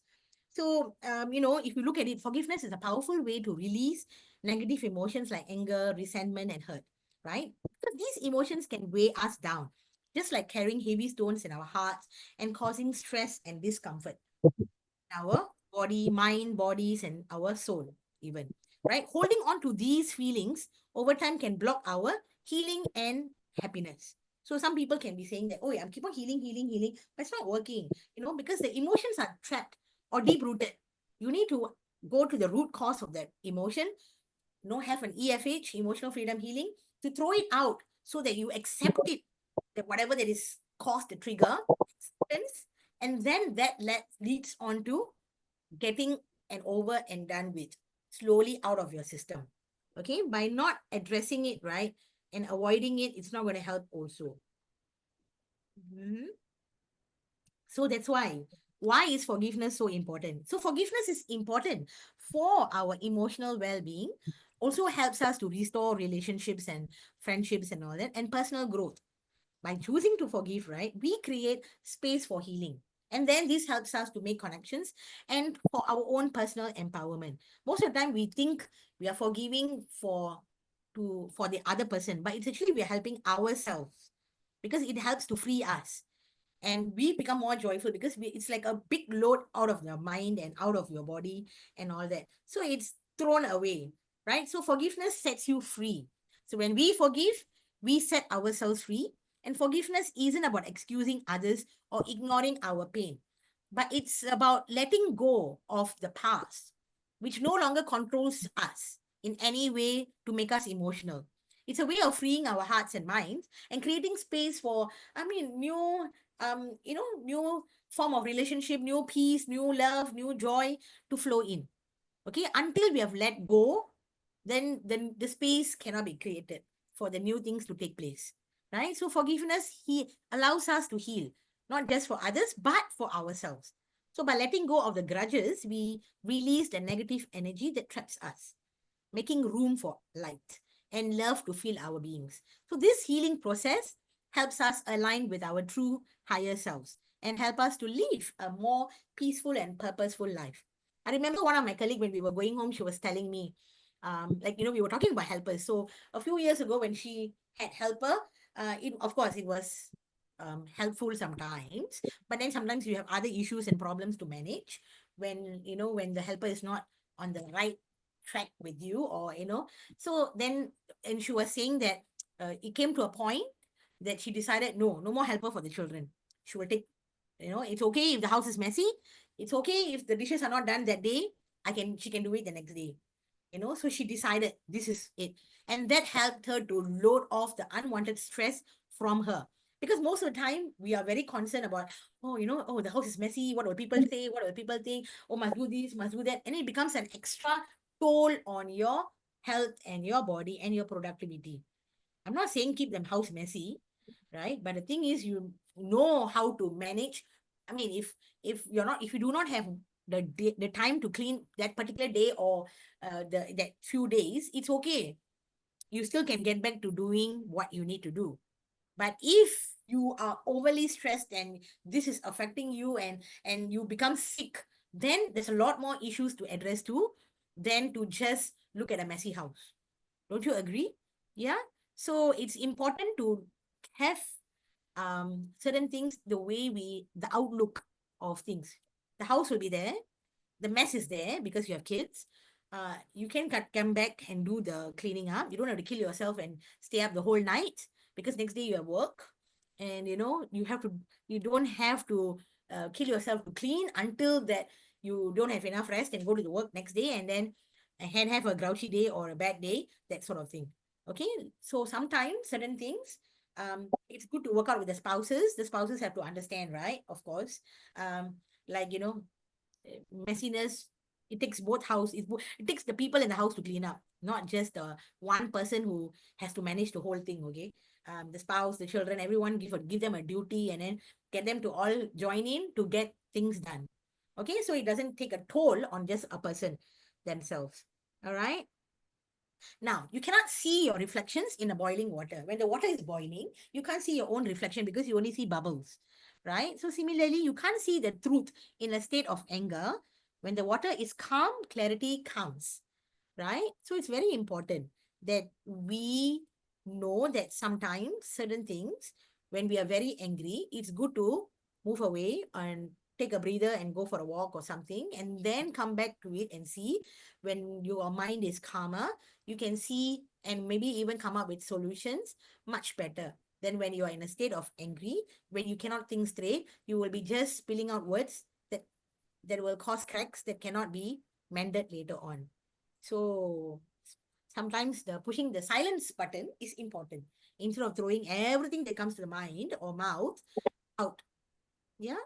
So now, so where emotions are stored in the body, as we have seen earlier, the most important part, when you're angry and you're resenting something, it affects the liver.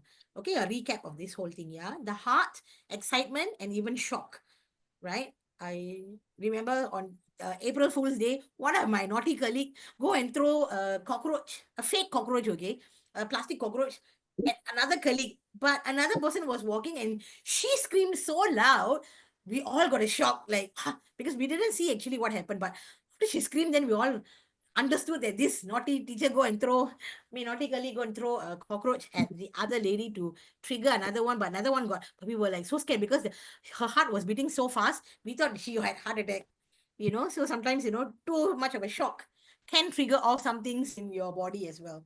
Okay, so kidneys, fear or insecurity, right? So it's important. Kidneys are so important. So we have to always be mindful. Spleen, okay, worrying, obsessive thinking, overthinking, all this affects our spleen. Lungs, grief, sadness, and all that, it affects. So it also brings the immunity down. And we need immunity because it is what keeps us going. All right. Our body has to be healthy and all. Right. So this was like what we did. We showed this last week. So I just put in here as well. So we take charge of our health with PVH, right? By changing our food and diet, exercise, go out for a walk, do chair yoga, light exercise, walks, all this will help. Read forgiveness, affirmation, balancing our karma, accept it, whatever that we are going through is part of the karma balancing, right? So accept it, and then things will start changing for the better. Okay, sit for Sunday blessings, of course. Yes, brother, you want to say something? Oh, okay. Sorry, teacher. My mic was on. No problem. It's okay. Yeah. Okay, then following spiritual hygiene, very important, right? Because sometimes, when we are too many things, then our mind gets confused. And sometimes it also, goes the wrong directions as well.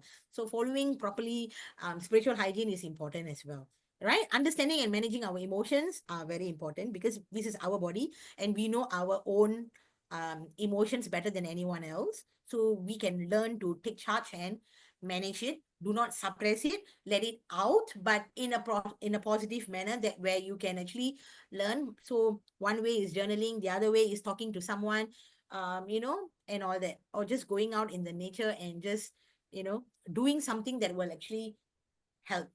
Okay, but do not suppress it, because it becomes toxic when it keeps on getting piled up. Then it becomes toxic, and eventually, as what the video showed, right, explode. Take charge of your life, change your lifestyle. Self-care is very important. If we don't care for ourselves, then who is going to love us, right? So self-care, self-love is very important, right? We all have families, but we cannot expect our families to love us all the time, because everyone is going through their own, work challenges and all that. So we have to have our own self-care and self-love, so that we can also be a support system when they come to us. Okay, when we don't have enough to offer, then how are we going to help anybody? Right? So it's important to take care of ourselves. It's not selfish to take care of ourselves. When we take care of ourselves, we can give more in return. Okay, read spiritual affirmations. I am light, Mother Earth, divine fire. All these will help us to strengthen our aura and ourselves as well. Yeah. And of course, like what we already mentioned earlier, forgiveness affirmation, spiritual affirmations, ladies affirmations, blaze away and burn away unwanted emotions as and when. Daily is good if people are very highly emotional. Emotional freedom healing, sometimes it can be tailor-made, or you can write one for your own. Find the root cause that is triggering whatever that is happening all the time. So find the root cause, right? And then doing it will help greatly. Yeah. Of course, then we also have this. Sir has told us this before during one of the bed yoga in 2022, right? If someone who's extremely emotional, okay, astral body aura cleansing is very, very important, because the thing is, yeah, we do aura cleansing with our wand for our energy body, astral body, mental body, right? The new programming, right? The thing is, with the triple wand, you do all the three bodies together at one go. Now, with the astral body, if one is very deeply emotional, and it's good to go to the burn and blaze away, and that aura cleansing part of the astral body, because it helps the person a lot more. So I remember this was by Kalpana. She actually transcribed this, right? So healing wand become as powerful as required to remove all the negative energy, all the negative thought forms, all the negative energy that is stuck with me in my astral body. Then do aura cleansing from the top left all the way to the right, right? And it's like you're painting the wall. The wall must always face the person, and do aura cleansing. Okay, and do several times, not just once. So top to bottom, and then bottom to top, and then top to bottom, and bottom to top, and top to bottom, and bottom to top. You can do several times. If you think the person whom you're doing for aura cleansing, or for yourself, or whatever, that you think you need more time to clean the astral body and do the aura cleansing, do so. There's no a time, number of times you need to do. You can do as long as you want, until you feel, okay, I feel now better. Okay, then you take the wand, and then do healing wand become as powerful as required to blaze away and burn away all the negative entities, emotional entities, any negative thought forms that is causing all the emotions in me, in my emotional body. Okay, and then you put your wand on the right hand side, blaze away and burn away. You will circle the wand. Okay, 3 times, 3 sets of 3. Keep on doing, blaze away and burn away all the thought forms, all the negative energies, the entities that are causing all the emotions, unnecessary emotions in my body, in my physical body, in my energy body, in my astral body. Right? You can even say related to what, and then keep burning and blazing away. If someone who's highly emotional, they are crying and all that, so you can do that. Keep on doing, ask the person to do, okay, to do the burn and blaze away. Okay, as you are. Also, you can help them to burn and blaze away on their behalf. Together, it's better. You doing alone for that person, sometimes it's only 50%, right? But when you do together, it's really amazing, right? So healing won't become as powerful as required to blaze away and burn away all the negative emotions I have in my physical body, in my energy body, in my astral body, and mental body. Blaze away and burn away all the thought forms that's causing all the emotions that I have within myself. Blaze away and burn away. Okay, Then after that, you will say, no, I'm not this physical body, I am that I am. I'm not this wrong emotion, I am that I am. I'm not this wrong thought form, I am that I am. You say all that and then do divine fire for yourself. And then after that, you observe how the person is feeling and all that. Okay, and then of course, thank the one, healing one, thank you, God, thank you, and observe. If this person who's very emotional, if you need to do like every 3 hours or 4 hours or whatever, do so until they feel that the emotions are really like bare minimum, like totally the one is also feeling light and all that. Then you know that okay, because some people are more emotional than others, and sometimes they need to go to this part of it because just superficially burning and blazing away may not be sufficient for them. So it's good to go to the astral body aura cleansing and then burning and blazing away from the aura cleansing from there itself, from the astral body itself. So this is what Sir told us during the big yoga 2022. It's the video is in the YouTube. Yeah, so you can actually go there and also have a look at it. All right, the last one that Sir actually sent from Spain, right? A lady who was having constant headache because of emotions, right? So this was an EFH Sir did on the spot for the lady. So someone who's having emotions, like she just has this emotions around with people. So if anyone has got that, you can follow this EFH and then modify it to your own needs that you need. And you can add on what you need as well, right? So hold your wand in front of your ajna and say, I have this issue with people around. My body feels differently. I don't know why. It may be the energy of people around me. A lot of people around me. So maybe this person is just affected by a lot of people, right? The energy, right? Everybody's energy is different, which is so true, right? I'm deeply, completely, and consciously accepting myself. That's the magic word, right? This one goes deep into the subconscious mind. Then this is the part that is the magic word for the emotional freedom healing. I'm deeply, completely, and consciously accepting myself. People have different emotions. Some can be sad, some can be angry, and some have anxiety, and some have many things I do not understand. Some will be smokers, some with alcohol issues, or anything. I'm deeply, completely, and consciously accepting myself. I cannot control this world. I cannot be in a clean environment. What can I do? So this person who was actually doing this is very sensitive to people's energy around. So that's why Sir put that in there. I'm deeply, completely, and consciously accepting myself. God, give me the strength to my soul to overcome this. I'm a being of divine fire. I'm the purity God desires. My soul is a soul of divine fire. My soul is the purity God desired. God, thank you, thank you, thank you. So transcribed by Kalpana, right? So you see, there's a lot in the YouTube based on for emotions and because all these unwanted emotions, especially for women, it goes into the fragile organs, which is the breast, the uterus, the ovaries, and all that. So if you do not know how to release them or throw them out of the system, it affects these parts of the fragile organs. That's where people have breast cancer, cyst in the uterus or in the ovaries or endometrious wall. All these are actually emotion based and all that. And it's up to us how we manage as well. Okay, so it's important. If you need to cry, go to toilet and just let it out. Okay, nobody needs to know, right? Just cry it out and out of the system. You feel much lighter and better once you've cried it out, right? You don't have to shout and scream and wail, but if you need to and nobody's in the house, why not? Just do it. Do what that can actually throw this whole thing out of your system. Do not suppress it. Do not bottle it up because it's not going to help in any way.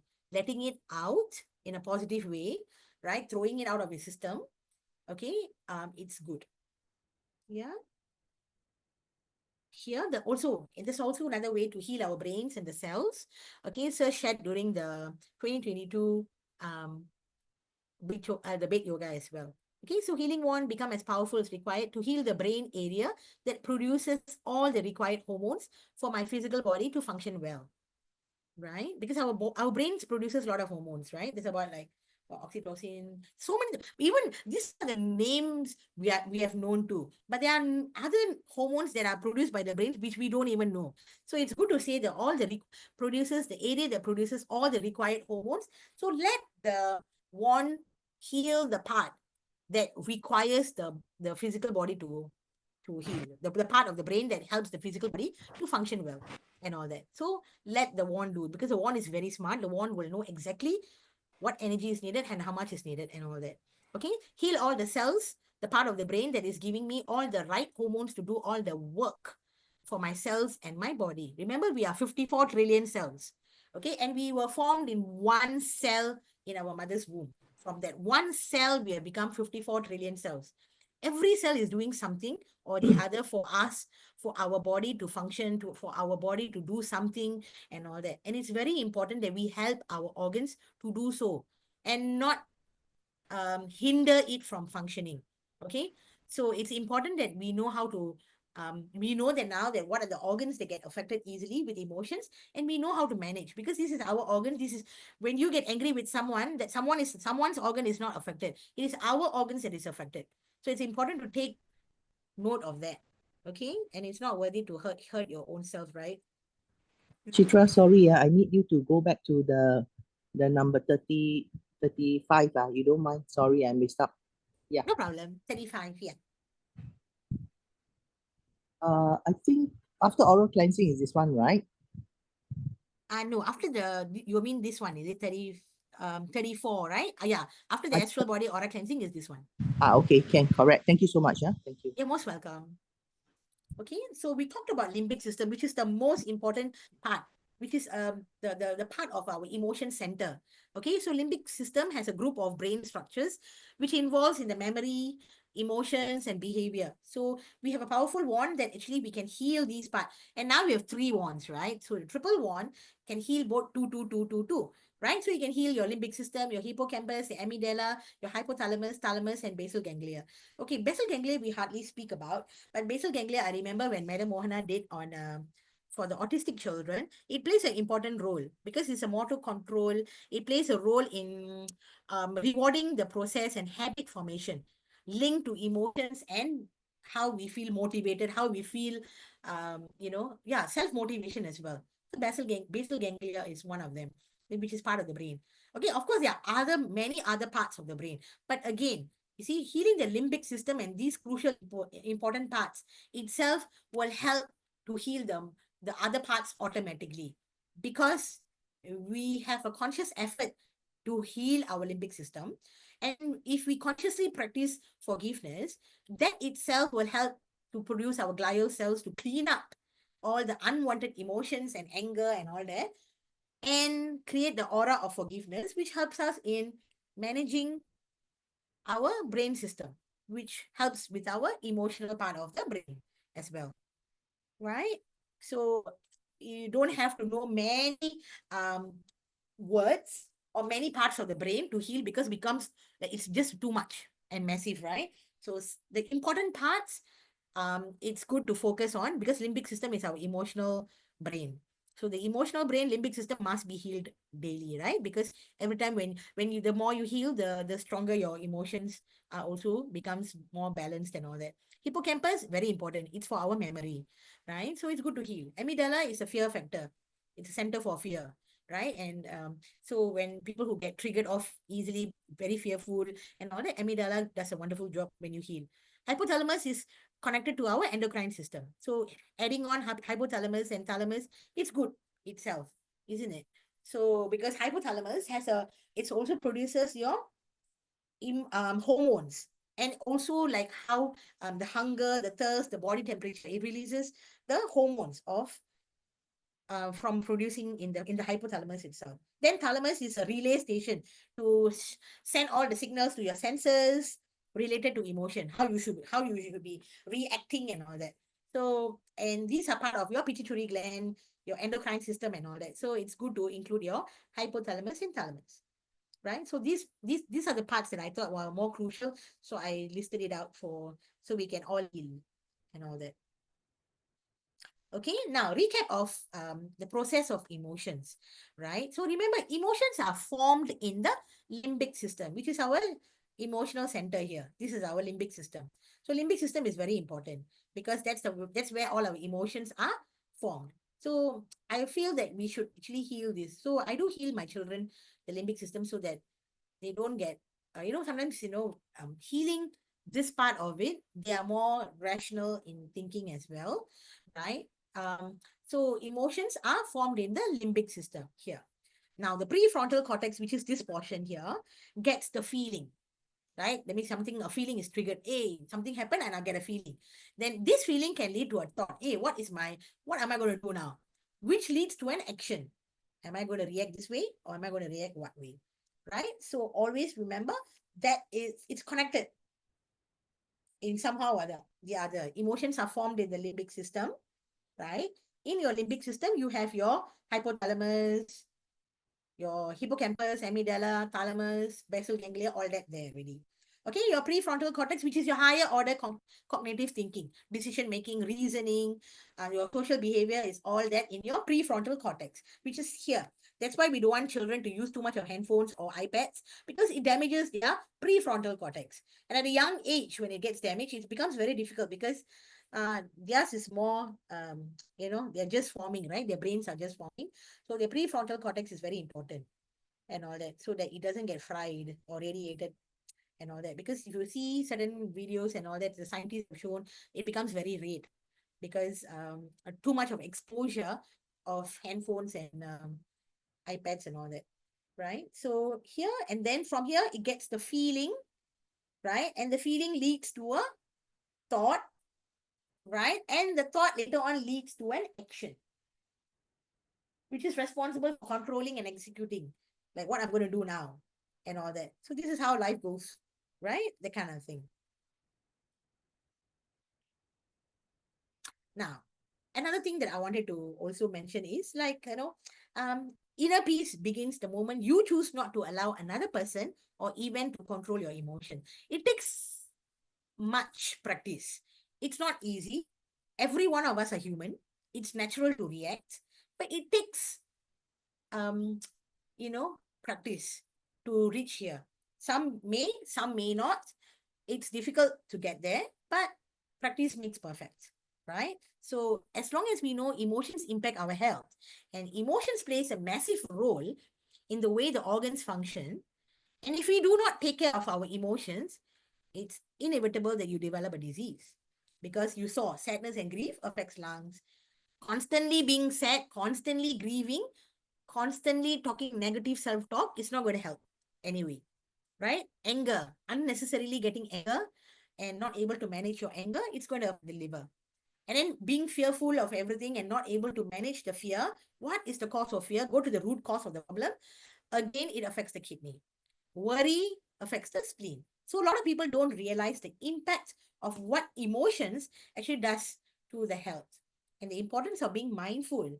Because without being mindful, one would be actually harboring all this unwanted or constant disease unknowingly, right? You see, sometimes, one of my colleague also shared, her father passed away, I think, just recently. So it wasn't because he died of alcohol or diabetes or high blood pressure or whatever.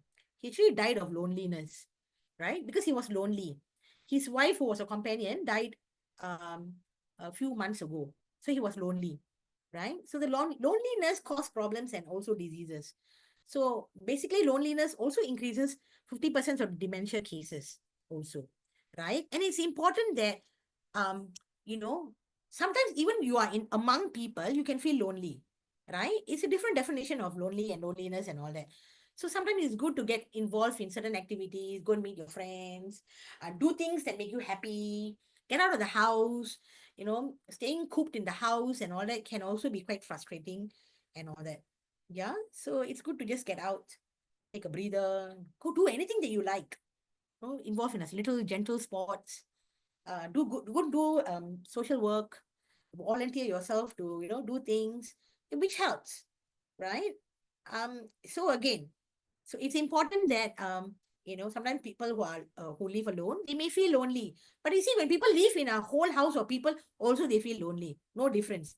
It's our perception and how we look at things in a broader picture as well, right? So don't hold on to the wrong emotions, right? And clutter the mind.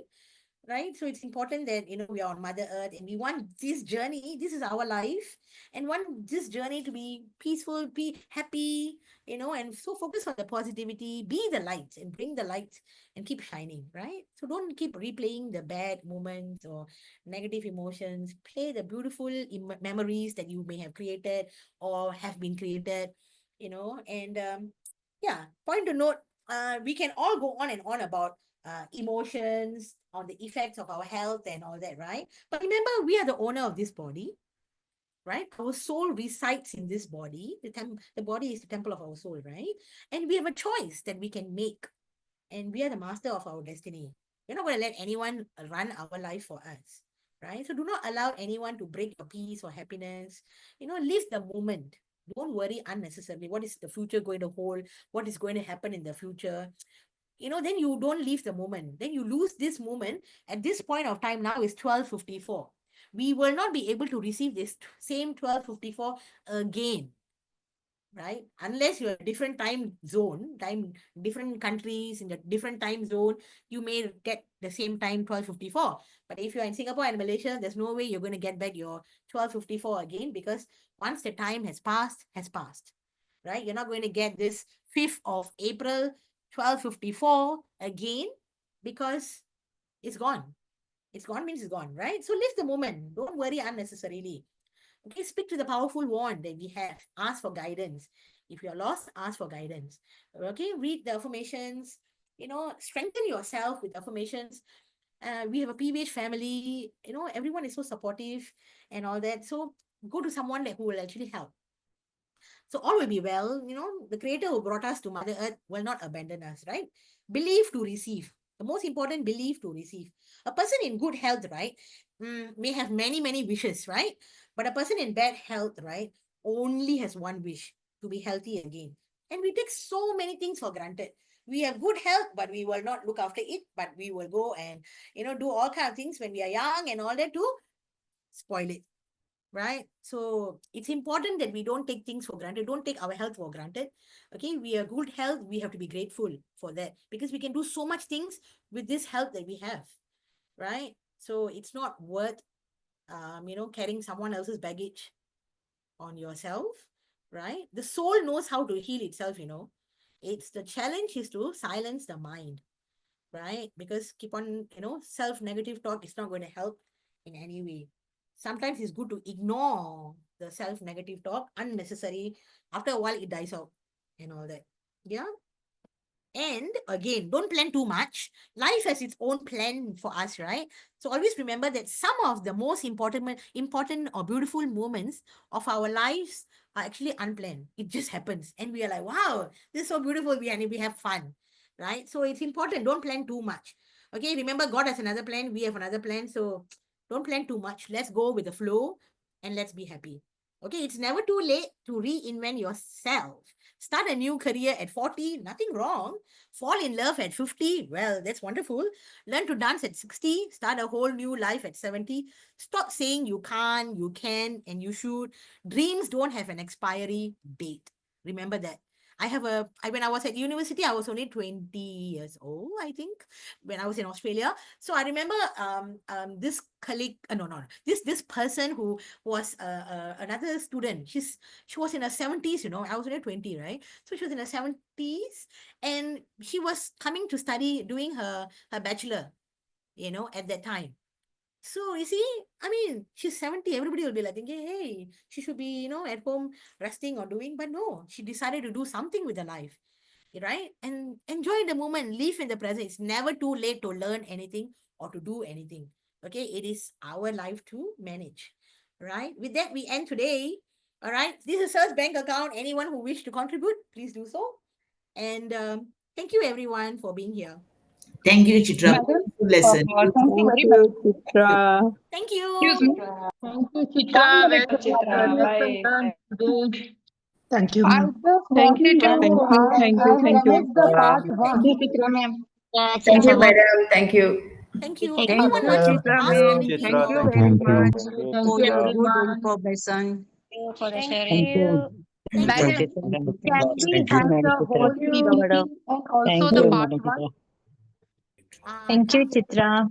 Thank you. Thank Thank you, you. Chitra. Thank you, Yeah. Chitra. Anyone wants to share any testimony or anything, please do so if you want to.